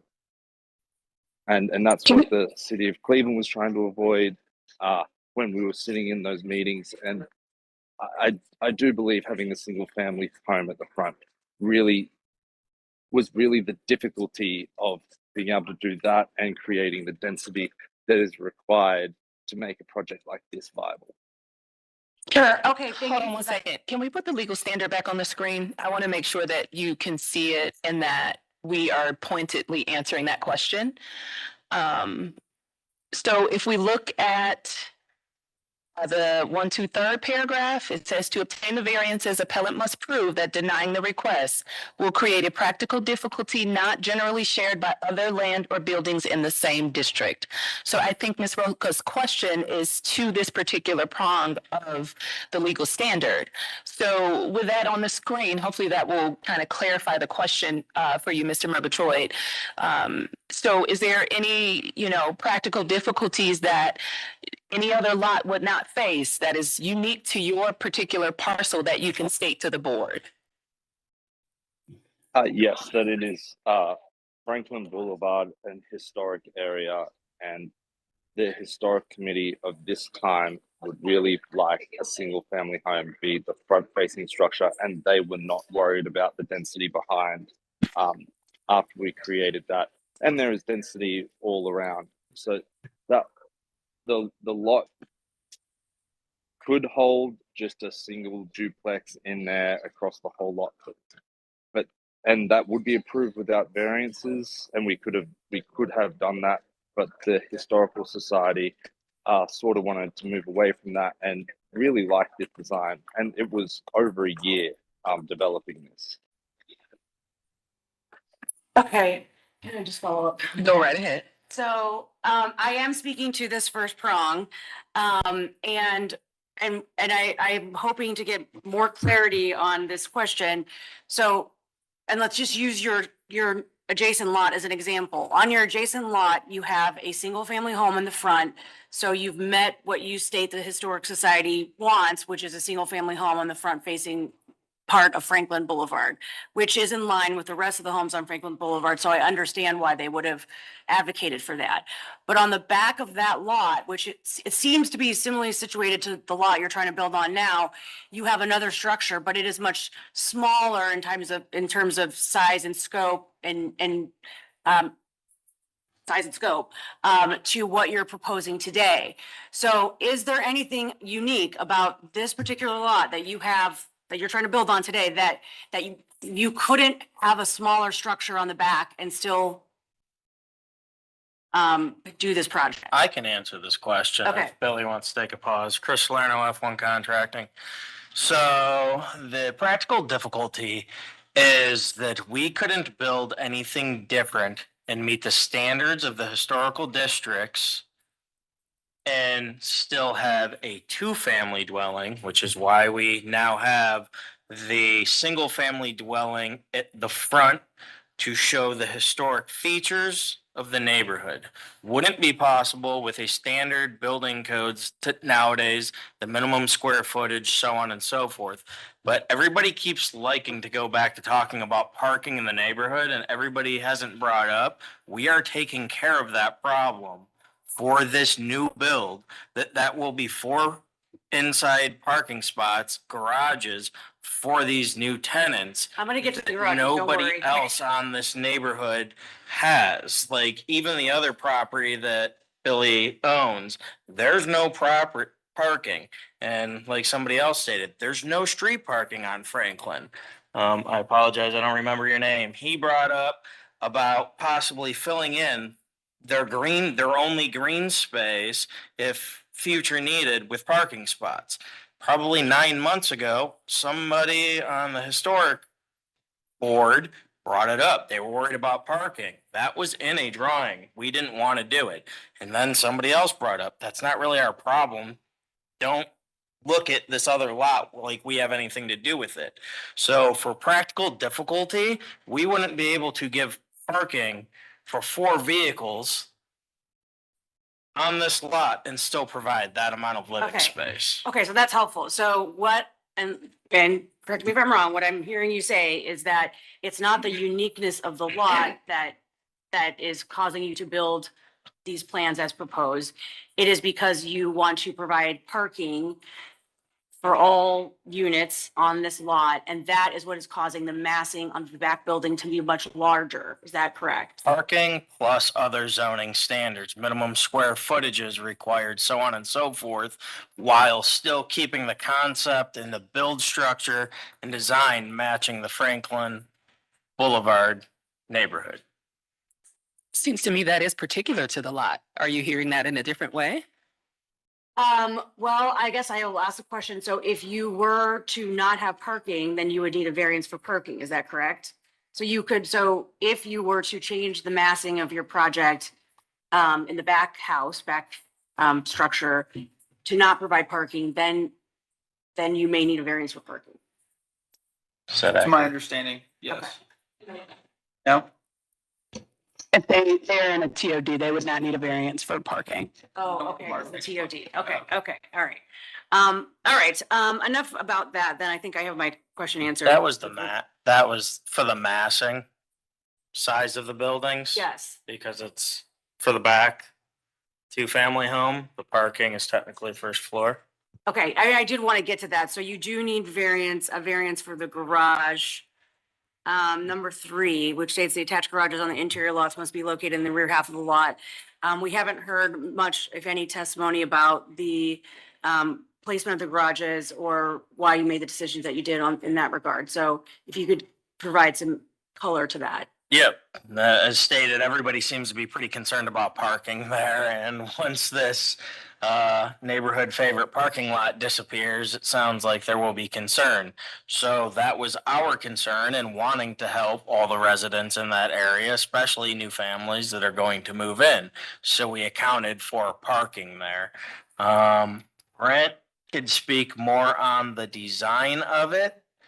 Yeah, we obviously we're trying to avoid like the snout house appeal. That's obviously not. Can you describe that a little bit more? for Yeah, the so board? essentially the garage facing the road. You don't want to see the massing of a massive, vinyl or aluminum garage door, and you don't to see any of the characteristics of the house. But also providing parking. So we brought the house forward to the front of the street and put the garage on the rear structure. I actually keep going to the right. We actually brought the plans and one more slide. So this is probably the best one to reference. So the garage is at the rear of the building and then set back on this situation plan north. So yeah, even though the minimum is 71 feet setback, we still have 9 feet and 9 feet of screening by the front house. We're at 6310 setback and 6'1" of screening. So we're asking for a variance of 2'11". We tried to park the garage as much as back as we could, but at a minimum, you still have to be able to fit vehicles in it. So that was kind of the requirement for that. And you can't bring it more south, otherwise you're impeding on the rear structure as well. So that's kind of like the thought and design regarding the garage on the attached single family house. All right, thank you. I'll conclude my questions. I'm sure other board members have some of their own. All right. Any other board members have questions? Madam Chair.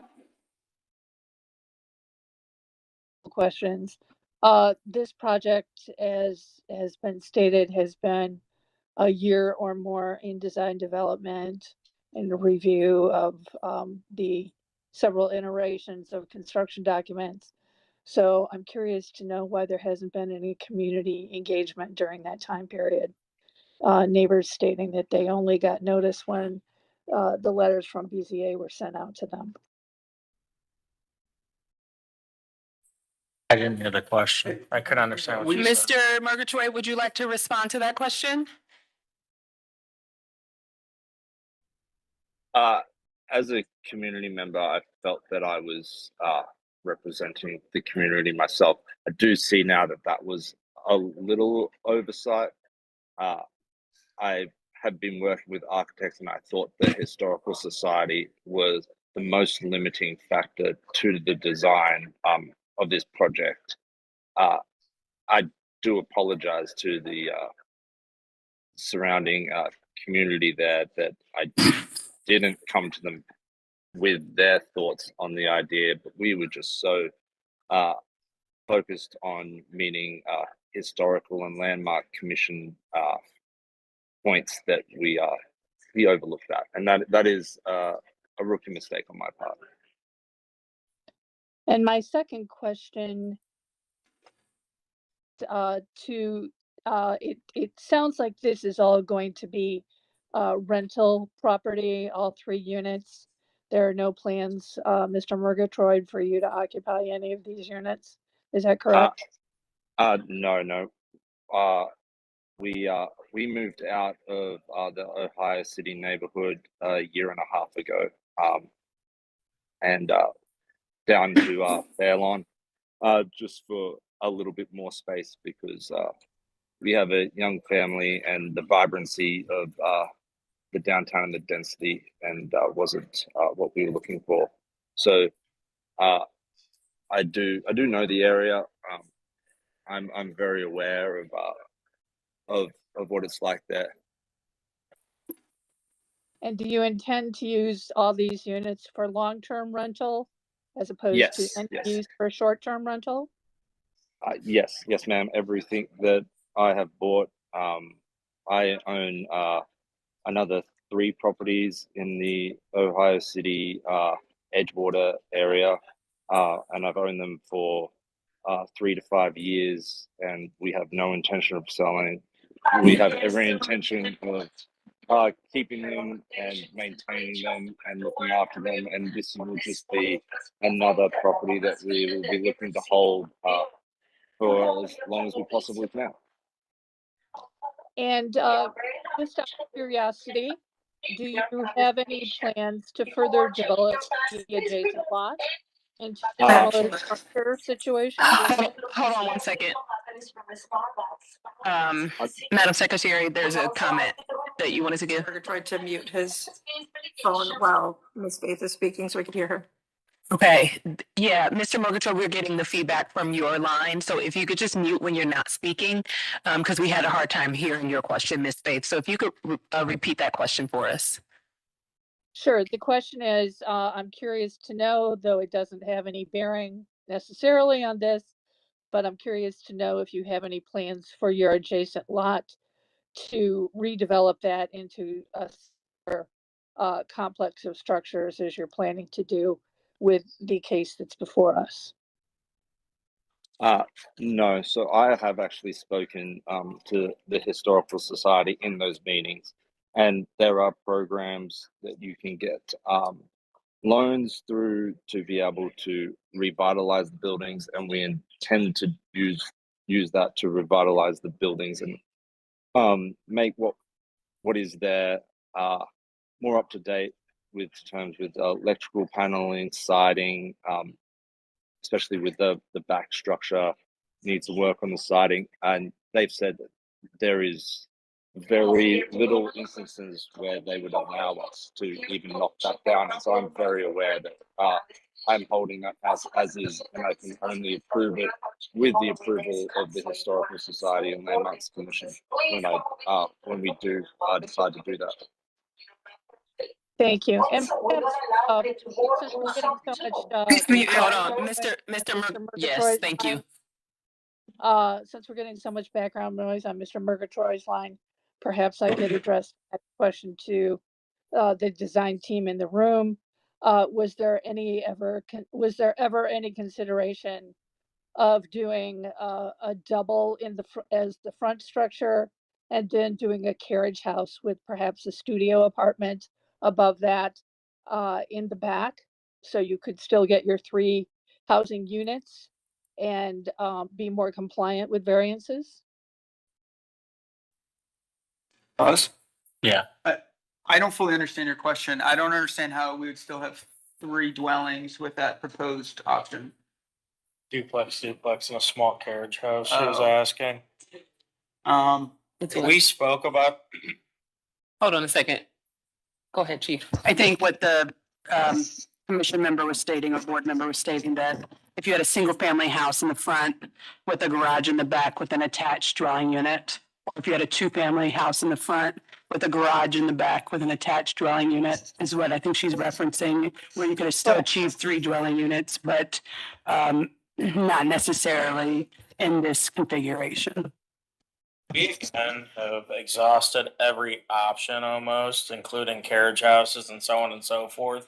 But to meet the size requirements, the minimums, so on and so forth, plus providing the parking spaces, like stated, this is a year in the making, multiple revisions going back and forth, and going by what the different ideas were for the historic meetings and landmarks, that this is everybody's input from that put together to be what this is. This is what everybody seemed to agree upon would work and look the best and fit in with the neighborhood the best to maintain All right. the look of the neighborhood. Yeah, and Brent speaking, I mean, you can only propose so many designs, especially going through all these iterations and the layers of not counseling, but review boards. So you have to pick and choose your battles. And this was, like he described, our best option in our opinion, and based off the other members from the previous 2 review boards. All right, Ms. Faith, do you have other questions? That concludes my questions. Thank you. All right, any other board member have questions? Madam Chair, for the record, so it sounds like you guys had, given that it's in a TOD, for the record, did you guys consider a smaller scale project without parking? Originally, like I said, the original design that we first spoke about, my first email ever to the historic districts or somebody at Cleveland was titled not 5013 Franklin Boulevard. It might have been titled that, but it said 3 tiny homes. So the original concept started as 3 tiny homes.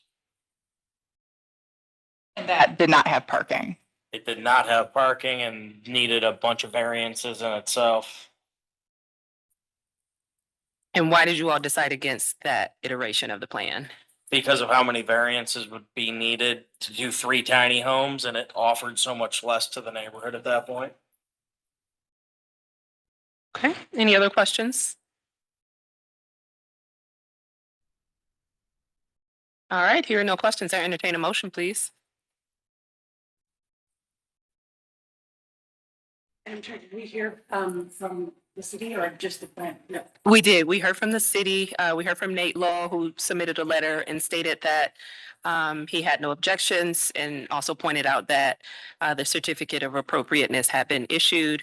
And we also heard from the councilman on that one, on this one, who raised the same concerns as the neighbors and requested that we address parking if we grant the variance.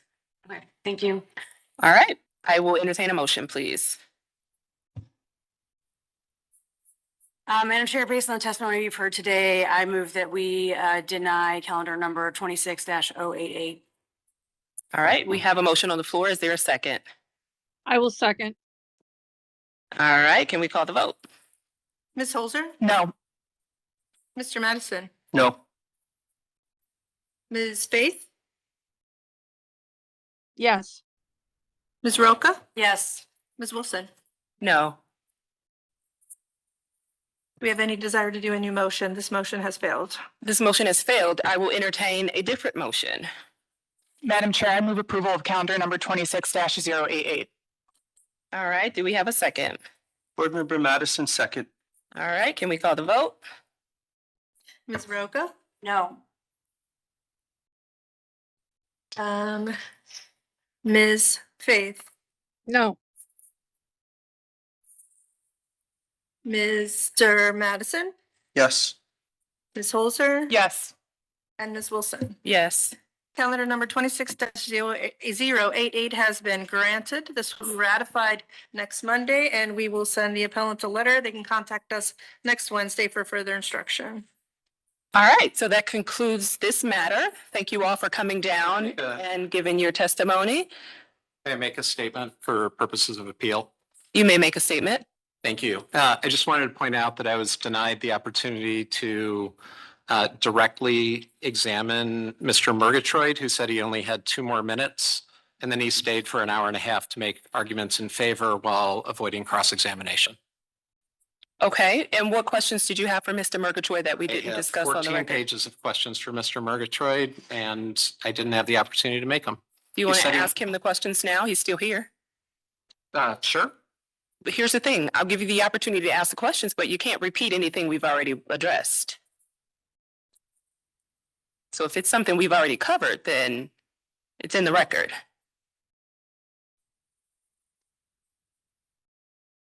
Please give me a minute. Okay.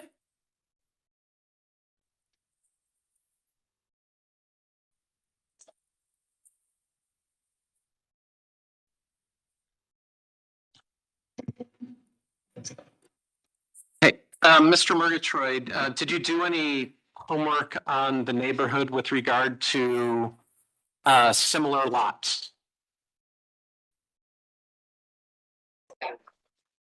Yes.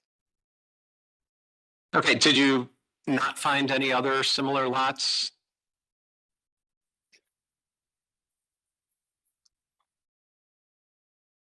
No. Are you aware, for example, that 1775 West 52nd is almost exactly the same dimensions as the lot in question? No. Are you aware that 1794 So- West 50th is almost the same exact dimensions as well? I'm only answering questions about my property. Well, this question goes to whether there's anything unique about this lot under the Duncan factors that makes it different from other lots in the neighborhood. Sorry, I'm only concerned about my lot and the one that I purchased. I'm not concerned about other lots. So your comment about your view of practical difficulty is that it doesn't have anything to do with any other lots. It's just this lot. This is the lot that I owned and that we spent a year designing. I'm only really concerned with my lot. I only have so much time. I'm sorry, I can't consider every Mr. single lot in Murgatroyd, Cleveland.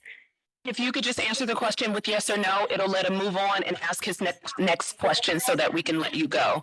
What's your next question, Mr. Malloy? Is there a beneficial use for this property without the variances? No. No beneficial use whatsoever. He answered no. Let's move to the next one, please. Could you generate any reasonable return doing something else that doesn't require this variance? We've asked this question a number of times. Do you have another one? Mr. Murgatroyd didn't answer it. Okay, he just said no. Go right ahead. No. Okay. Did you get a recent appraisal of lot 14? Yes. What was the results of that appraisal? Ed hasn't come back yet. Okay. Did you let your tenants know that they would be losing their property and their parking and the side yard?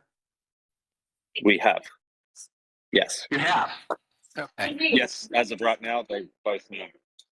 Okay, when did you do that? I've been away and I let my wife know. It has been done. When? I'm sorry, I'm just answering yes or no questions.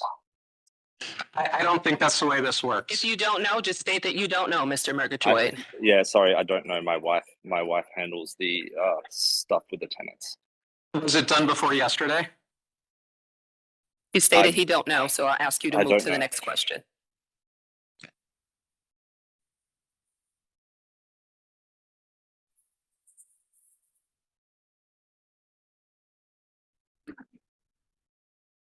That good.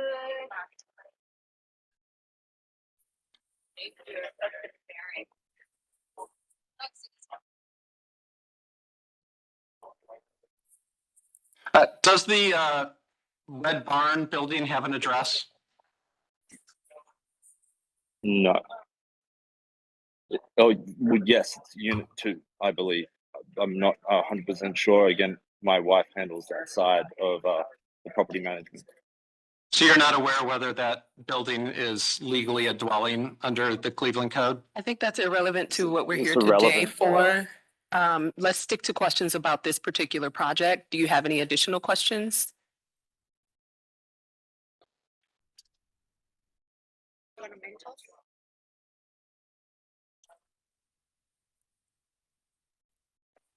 No, I have an additional statement. Okay, what's your statement, sir? If this isn't a use variance, then based on the prior hearings I've seen, the application and what you put on the screen every time has been wrong.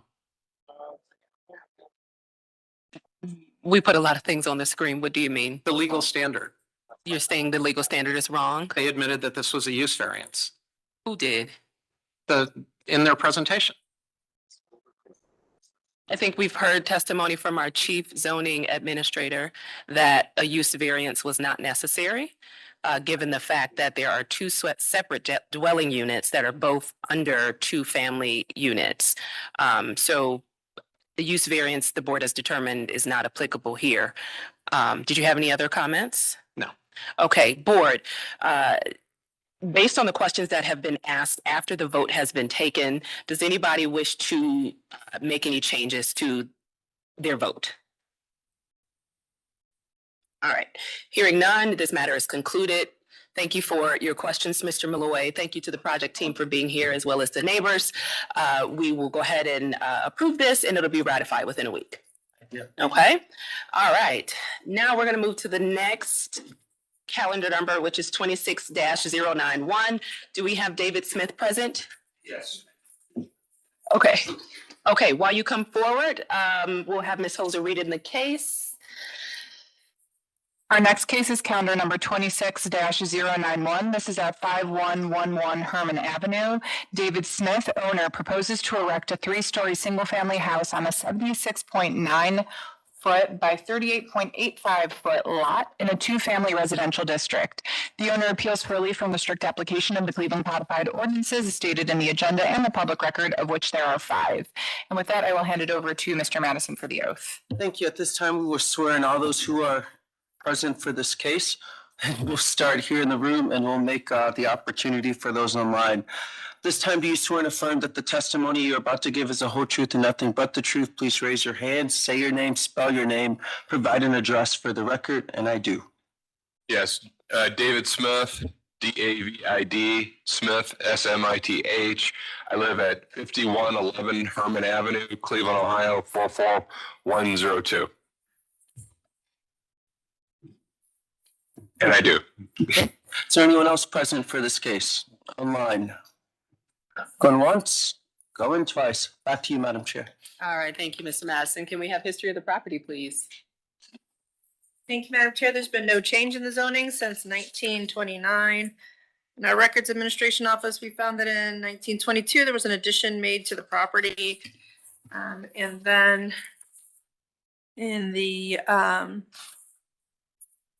more recent history in our cell system, we found that in 2020, a certificate of disclosure was issued stating that the authorized use of the property is as a single family. There are no variances on, there is one variance on file, calendar number 26-30. This was from earlier this year. May 4th was the ratification date. The appellant requested to erect a 3-story, 2,544 square foot single family house, and it was granted with no conditions. And again, that ratification date was May 4th, 2026.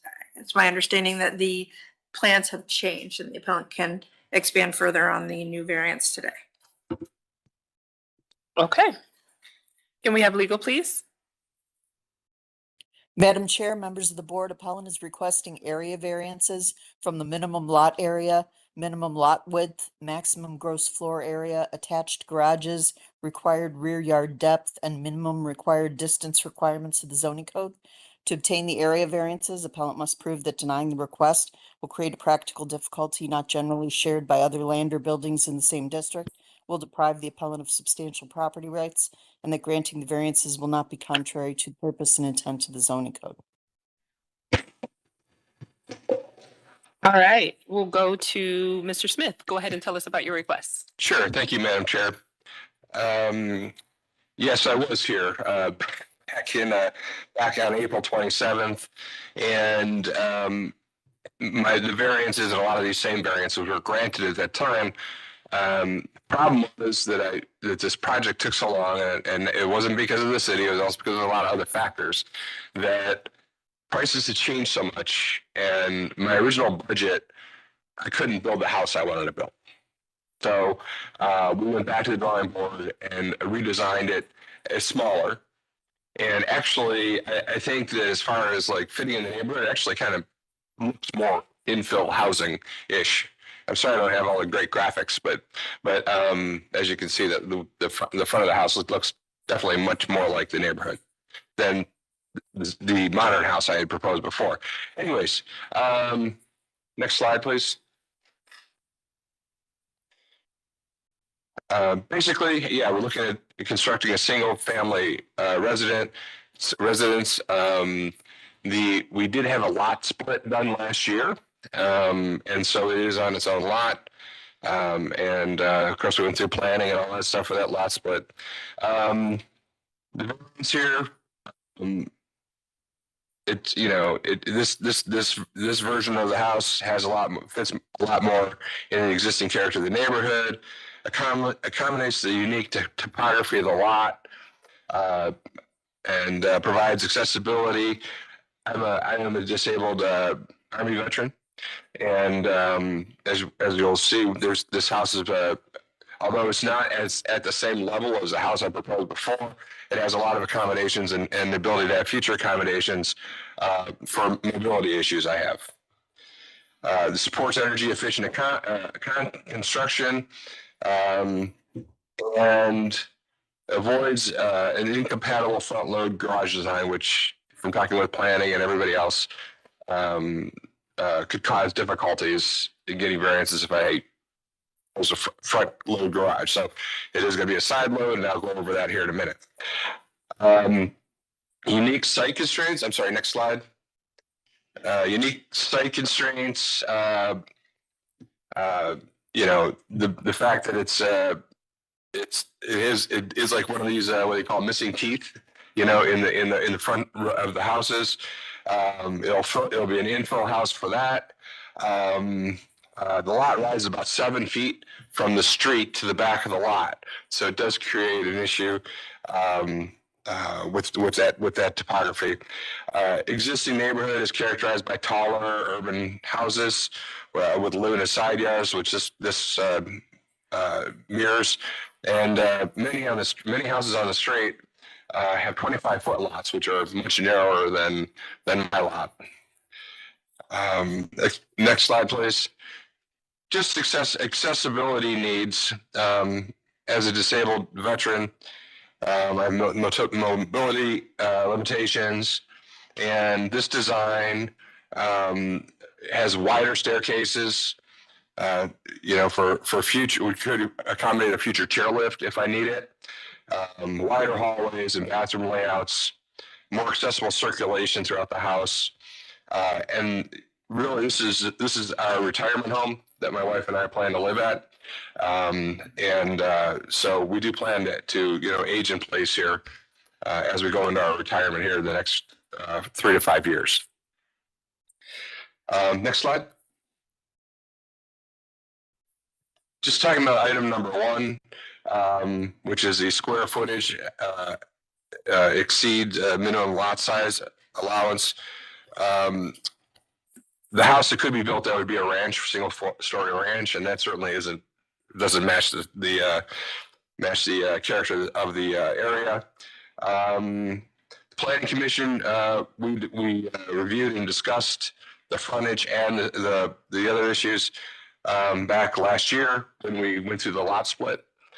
The actual current house actually reduces the actual square footage.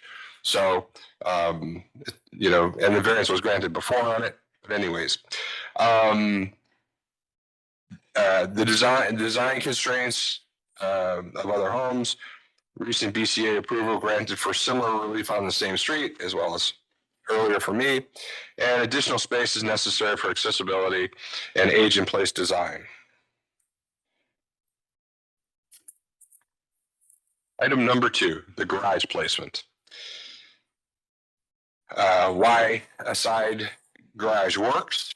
The city code calls for attached garages on interior lots to be located towards the rear of the property. However, the lot slope significantly from the street prevents a rear entrance. Also rear access is impractical for that reason. A front load garage would not be desirable and would dominate the streetscape. The side entrance, which is actually Herman, is a one-way street there, and so when you're coming down Herman, the garage is actually on the left side of the building, and so you're going by it like this, so you actually don't even see the garage because it's on the side. So it doesn't really detract from the visual appearance of the house or the streetscape. And the side entrance argument reduces. The side entrance argument, by saying we need a side entrance, does require an adequate turning radius. Here, go to the next slide. We'll look at that just real quick about the turning radius.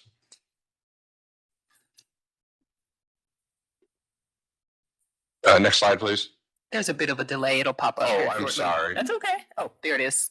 Anyways, if you see a little arrow, that's like kind of the turning radius going into the side load, and that's also a reason for these other variances that I need a relief from.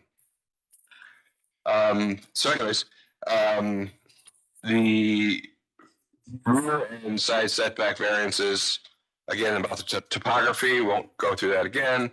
The side load garage needs that extra radius.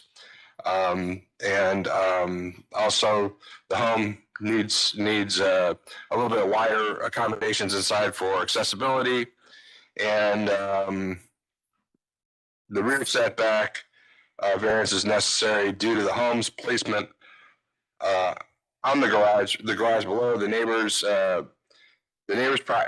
property, which actually is my house where I live right now, is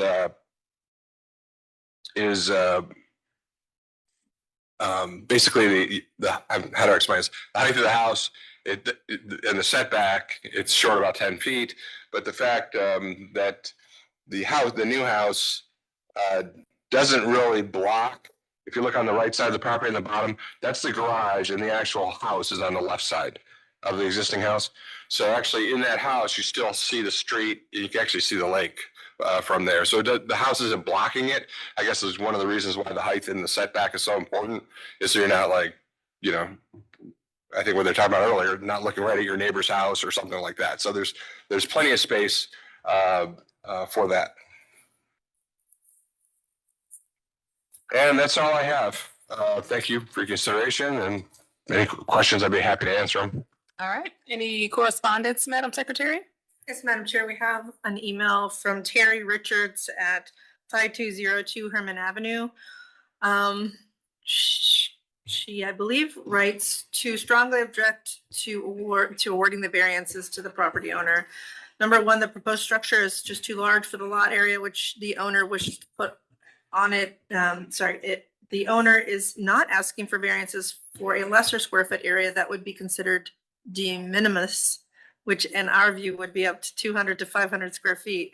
To ask for a variance that would allow a 3-story home to be built on a lot size that is over 1,800 feet, more than 60% smaller than required, is completely unreasonable. There is a home currently located at the rear of the lot, and it is our understanding that this home will remain to be inhabited. This will make the space even tighter with the garages and the required setbacks. The proximity of the neighboring houses is such that they are already very close, and decreasing any setbacks will infringe not only on the aesthetic value of these homes, but also creates too close a space in which to conduct daily life. The minimum of 6 feet between main buildings on adjoining lots is already extremely tight. To allow smaller distance than that impairs airflow and light to the neighboring properties, but also poses a multi-building risk in case of structure fires. City planning approval is in place for a reason. Absent something really extraordinary, there is no reason anyone should be exempt for approval prior to being issued a building permit.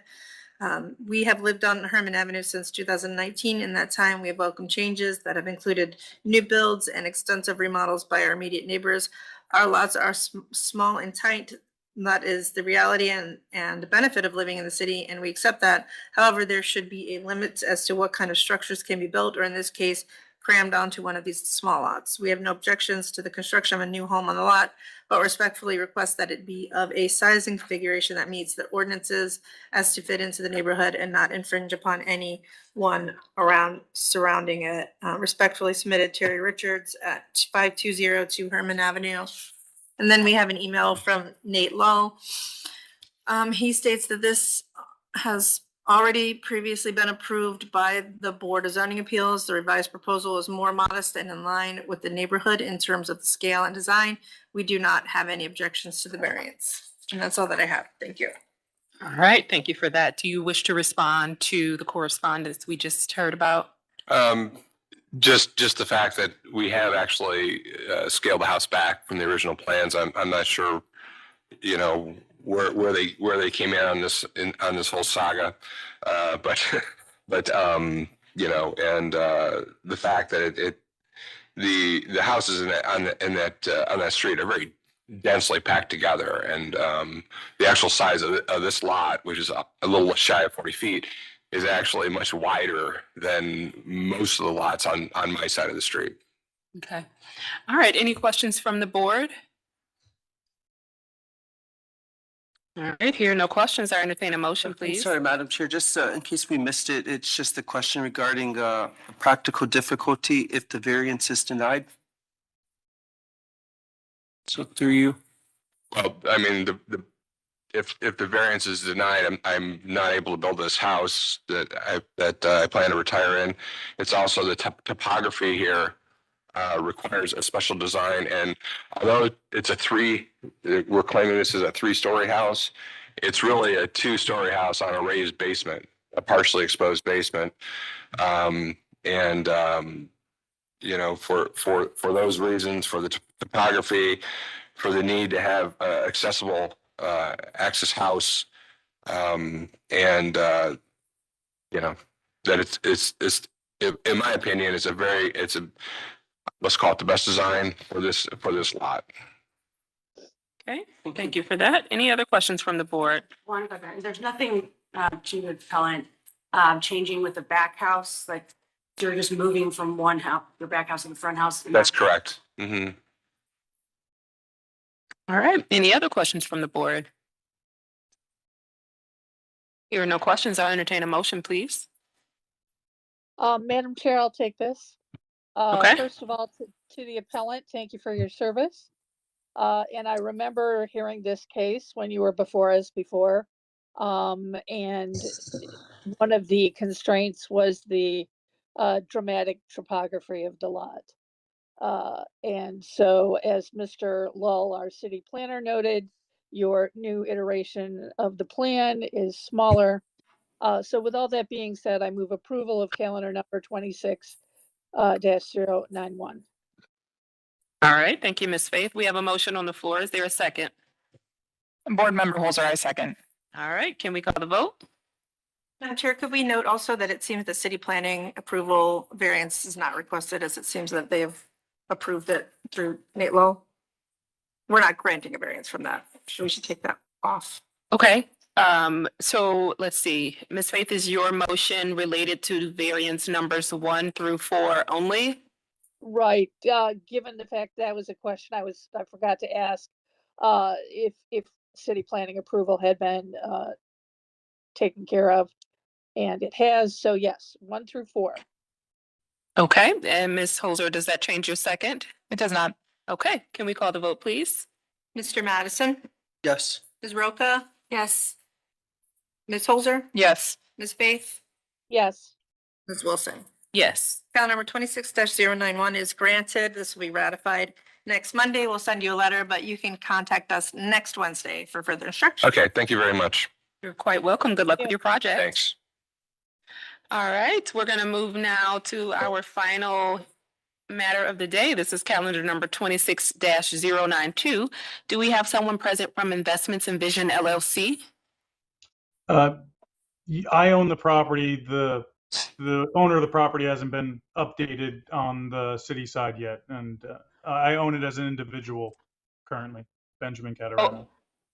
Got it. Okay. All right. I'll have Ms. Holzer read in the case, please.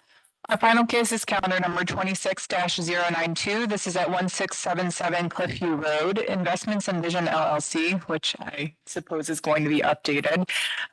Their proposes to establish use as a 3-family dwelling unit in a B1 2-family residential district. The owner appeals for relief from the strict application of the Cleveland Codified Ordinances as stated in the agenda and the public record, of which there are 2. And with that, I will hand it to Mr. Madison for the oath. Thank you. At this time, we'll swear in all those who are present for this case. We'll start here in the room and then make our way online. Do you swear and affirm that the testimony you're about to give is the whole truth and nothing but the truth? Please say your name, spell your name, provide an address for the record if I do. Ariel Washington, ARIEL, 601 Lakeside Avenue, room 501. I do. Thank you. We'll move to online. Ben Catarano, BenCaturano, and I do. Ben, can you provide an address for the record? Yes, 354 Colts Neck Road in Farmingdale, New Jersey, 07727. Can you spell that road, please? Colts, COLTS, space neck, NECK, road. Okay. Thank you. Thank you. Is there anyone else online that would like to participate? Going once, going twice. Madam Chair, back to you. Thank you. Can we have history of the property, please? Thank you, Madam Chair. There's been no change in the zoning since 1929. In our Records Administration Office, we found that in 1926, a permit was issued to erect a 2.5-story building and garage. There are no variances on file. And then in our Acela system, we see that in 2014, there were permits to board up the property. It specified 2 windows were boarded up at the time. 2017, there was board ups as well after a fire damage. At that time, it was 2 doors and 11 windows. In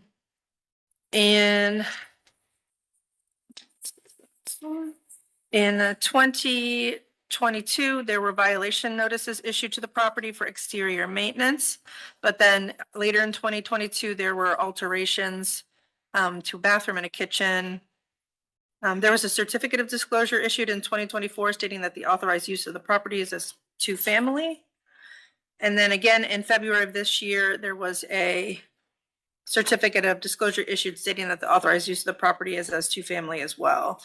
And I do see also that there were permits issued for electrical, HVAC, or they're applied for and pending, I'm sorry. There was also in 2025, permits issued for repairing of mold damage. And that's all that I have. Thank you. All right, can we have legal, please? Madam Chair, members of the board, appellant is requesting a use variance from the requirements of the zoning code. To obtain the use variance, appellant must prove that denying the request will result in an unnecessary hardship particular to the property, such that there will be no economically feasible use of the property without the variance, will deprive the appellant of substantial property rights, and that granting the variance will not be contrary to the purpose and intent of the zoning code. Under section 33703C, the Board of Zoning Appeals, upon prescribing proper safeguards to preserve the character of the neighborhood, may grant special permits for the remodeling of existing dwelling houses or the erection of row houses to provide for more than 2 dwelling units, provided that number 1, the square feet of the area to be allotted to each dwelling unit is in accordance with the area regulations included in chapter 355. Number 2, the dwelling units to be created will not be smaller than 2 rooms and a bathroom. Number 3, there will be no exterior evidence that a remodeled dwelling house is occupied by more than 2 families, except as such may be permitted by the board. Number 4, the building, when altered or erected and when occupied, will conform to all the applicable provisions of the building and housing codes as the Commissioner of Building and the Commissioner of Housing so certify. All right, thank you for that. We'll now turn to the project team. Mr. Catarano, you want to give us your comments? Yes, so if it's okay, I just want to do the history of me purchasing the property. I purchased this as my first investment property in Cleveland. I visited and I kind of fell in love with Cleveland. And I purchased it as a 3-family home from the sellers. I checked the records at Cayuga County, and there's a 3-family. It wasn't until I submitted permits with the city of Cleveland that, I uncovered that, there was the 2-family zone. I was completely unaware of that. And, a very valuable lesson on checking with the city. So the property is currently, when I purchased it, has 3 entries, has 3 floors. It's got 2 bedrooms in every single unit. And me purchasing it as a 3-family kind of puts a financial stress on the project at the current moment. That it's not really feasible to keep going if it's not that in terms of rent and et cetera. I know we have enough parking in the back area to accommodate the 3 tenants. The next door neighbor is a 3-family, and there is, I believe, something in the neighborhood of within 2 miles, multiple 3-family properties, according to the MLS records, not necessarily Cleveland City's records. Could be a similar situation to what I dealt with Cayuga County versus Cleveland. And I'm seeking the board to consider allowing me to continue this project as a 3-family. The exterior wouldn't change whatsoever, except for, obviously the damages, the paint, just the exterior look of it would be updated, but no structural changes to the property. Yeah, that's pretty much it. Okay, can you speak to the parking? I know you stated that there will be enough parking to accommodate 3 tenants. Will that parking be like a garage, or will it be a hard surface drain parking space? So I sent it, I think, late. I have a parking plan that they requested it. It's a hard surface. If you see in the picture on the screen, the concrete driveway, it would be in the back, it would become larger than it currently is to accommodate the three tenants parking space off the street. Okay. I don't know. Any other? If I'm able to share, I can. I don't think this allows me to share, but I could share the document. Okay. Any other questions from the board? Madam Chair, just with regard to the parking, just one, since the gentleman is from out of town, just want to make sure he's aware there is no parking in the driveway. So you must be sure that that parking pad, first of all, is drained, and second of all, is large enough for all three tenants to have parking.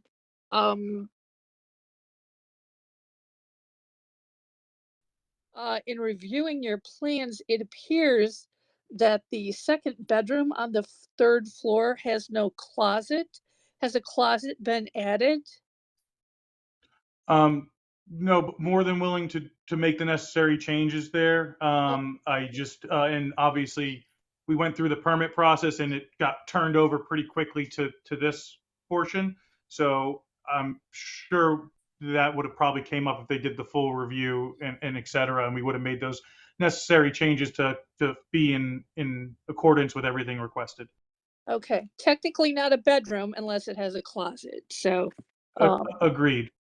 just a couple of FYIs for you, okay? That's all I.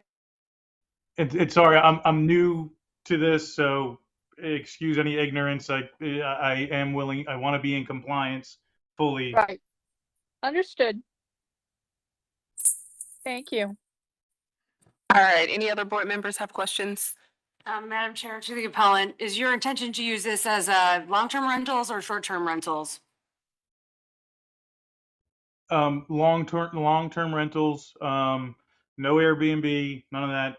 Just long-term. I plan to be investing in Cleveland for a very long time. And then a follow-up to that, can you specify to the board the hardship that you'll face if these variances are not granted today?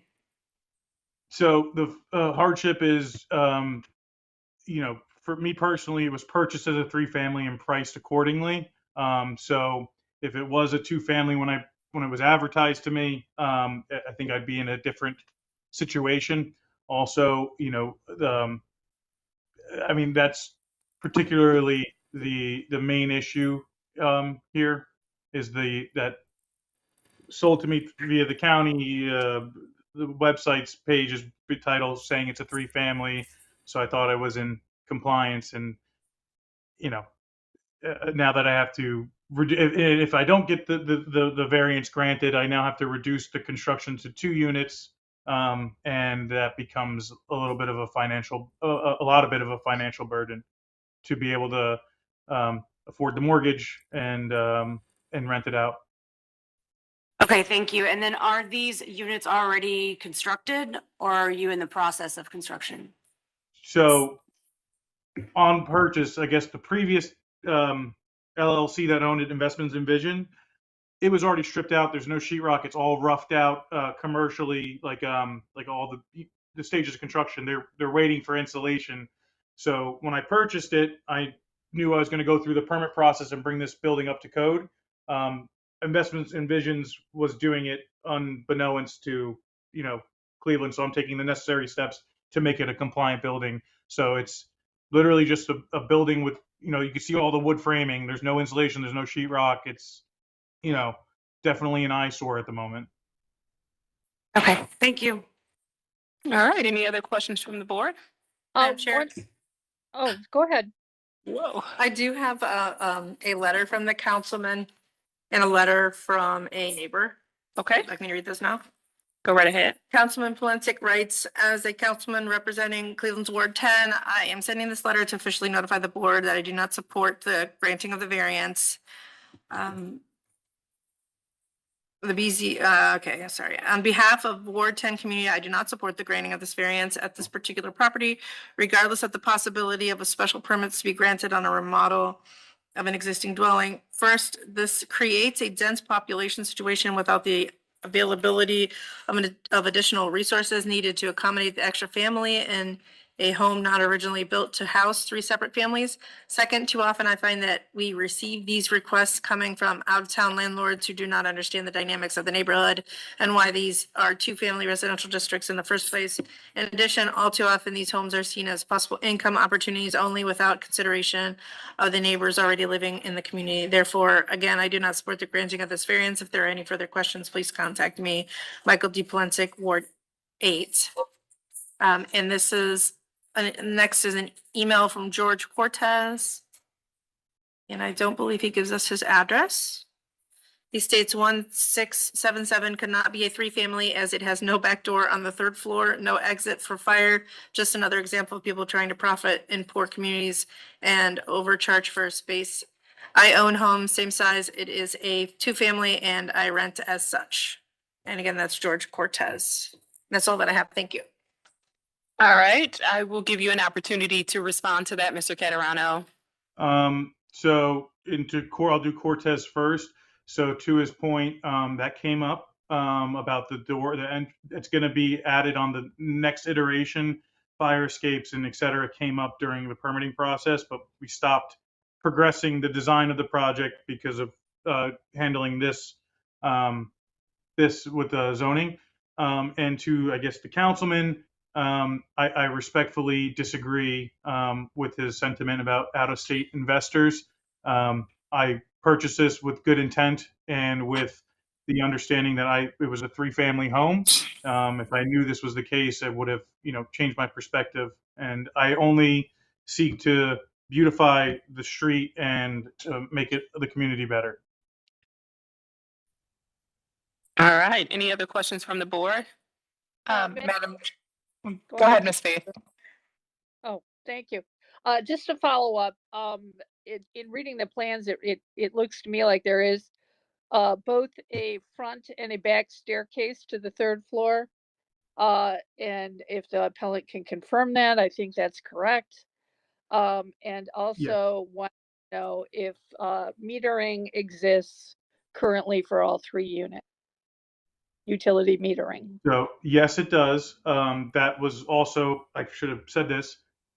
That's the first thing I looked for to see that it was a 3-family. There was always 3 meters on the house from when I purchased it. I can't speak to before, but from when I purchased it, there was 3 meters on the house.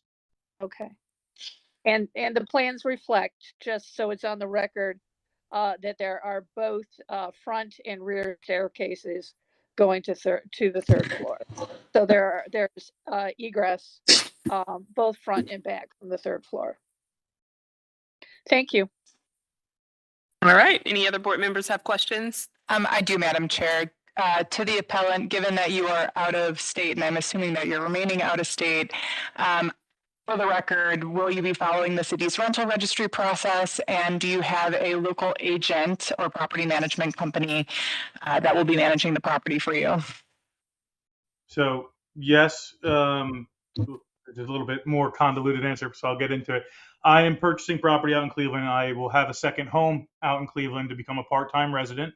But for the time being, until some of these rentals are established, I will remain out of state. I'm an established electrical contractor in New Jersey and Pennsylvania, and I will be I'm in the active process of pulling my electrical contractor license in Ohio to bring my business out there as well. I do have a local agent. I will use local property management. I will adhere to the landlord rules and registration until there's a time where my business is established out there and I can offload some of that property management to my business in Cleveland. Thank you. All right, any other questions from the board? All right, Ms. Washington, you have the floor. Good morning, everyone. I am here because I will be in support of the project if it is postponed for the applicant to give us that updated information. I am familiar with the plans and the parking in the rear of the lot, and the parking pad is already established. But like Ms. Faith spoke of, to make sure that it's drained and everything, because it's just a parking pad, correct, to the applicant? Yes. I do believe there will, I'll say yes for now and I'll wait till the end. Okay, and thank you. The committee members have raised the other questions that I had, making sure that you have a local agent for your property, being an out-of-state owner, and the second egress. I am aware of the back door, the back entrance for the property, but also on the third floor, we usually look for the fire escape, like that kind of egress, for another to be able to get out of, and how you will address the closet situation or the availability of a closet to be considered bedroom on that third floor. And recommendation that you reach out to the council person to let him know, give him the information about your project. I'm pretty sure he would be in support if he had more information, because the details that he provided on the application, everything is up to par, especially with the 3 meterings. That was the first thing I looked at also. So I would ask that the committee postpone it till he gives us the proper documentation that this is what is being done, if that's the way that it goes. But otherwise, I would be in support. Okay, and what documentation specifically would you want to see? The egress, the additional like fire escape, the parking plan that it is going to be drained and everything. And we can look up proof of the separate metering, but the closet in the room as well on the third floor. So closet on the third floor, the drainage, and it's not a garage back there, so at least if it can be, the parking spaces can be lined, like, not lined, striped is what we usually say for parking spaces, so that the neighborhood and the residents know that they have parking. He won't be a nuisance to the neighborhood who has parking. And that third egress, that's it. That's second egress, not third. Okay, Mr. oh my goodness, I'm going to butcher your name. Sorry about that. Mr. Catarano, I want to make sure you understand the request is to update your drawings to reflect your parking plan, to show the number of parking spaces, that they will be striped and drained. Also to update your plan to include the fire escape, that properly shows the third floor has that fire escape route. Is that clear? Yeah, can I respond in a little bit more? Sure. I'm sorry, I didn't catch your name at the microphone, but I'd like to state that I am 99.9% sure that this project isn't going anywhere until that happens anyway, via the construction and permitting side. They're not going to let my project continue until I put the fire escape on the plans.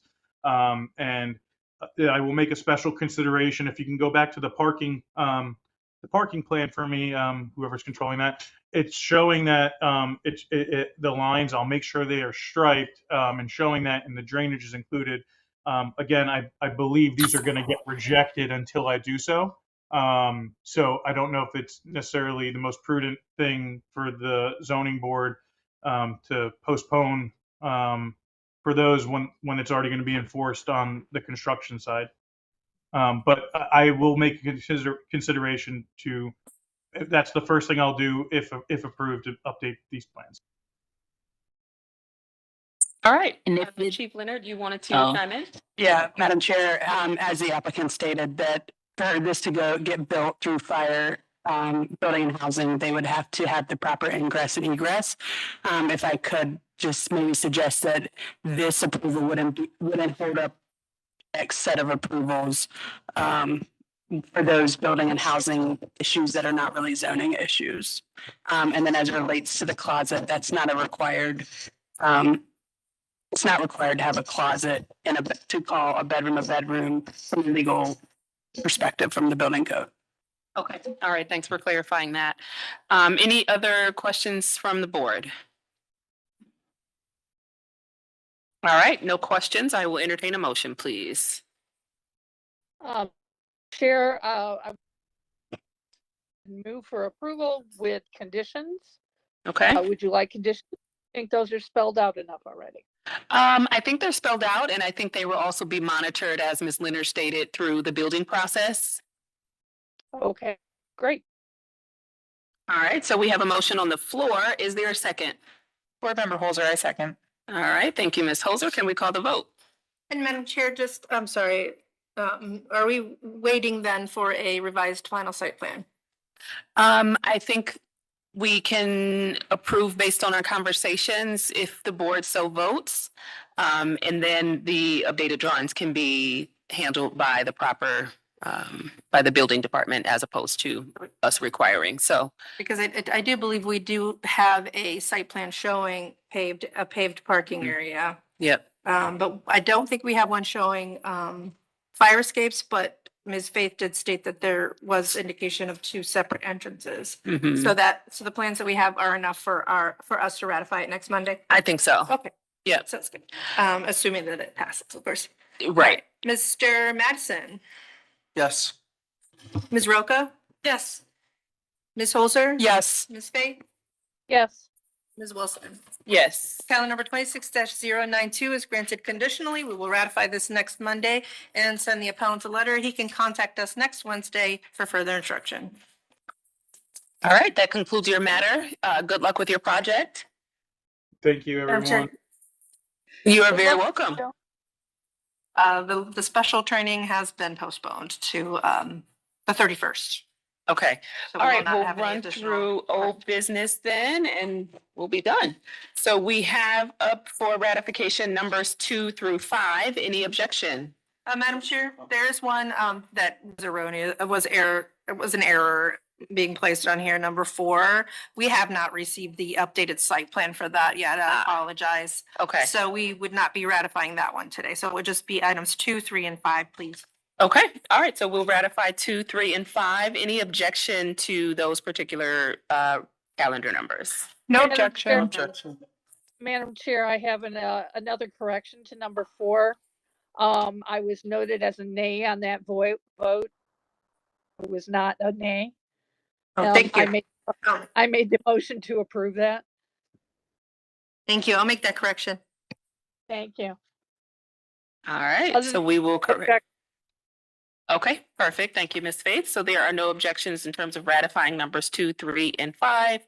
And we will correct this record to reflect that number 4 will not be ratified, and we will update Ms. Faith's approval or not approval. All right, in terms of miscellaneous matters, we have calendar number 26-085. The board postponed the case last week to September 14th at the request of the appellant. The attorney contacted us on Tuesday and asked if they can push the hearing back to September 28th. Is there any board member that will not be present September 28th? I will not be present on that date. Check. All right, so we do have one board member who will not be present. Should we consider a separate date, Madam Secretary? Yes, I believe we're going to need all members present. All right, Well, I have some news that I prefer not to have on the record. all right. Well, let's just look at October 5th. Will we have all members on October 5th? Or should we try to do before September 28th? Before, okay. So do we have all members on September 21st? No, I will not be present. Okay, that's right. I thought we had a. And then September 14th? That's what it is right now. That's what it is right now. Okay, right. So, okay, so we'll have to push it. We'll have to maybe keep it on the or September 28th or move it to October 5th. I mean, regardless, if they need to push it, they're gonna have 4 members on either the 21st or the 28th. So I won't be here the 28th. He's not going to be here. I won't be present the 28th either. Okay, so let's move it to October 5th and I'll reach out and make sure that's okay with the the applicant. Okay. All right. Well, that concludes our old business. It is now 12:09 and we are adjourned. Have a great day, everyone. Thank you.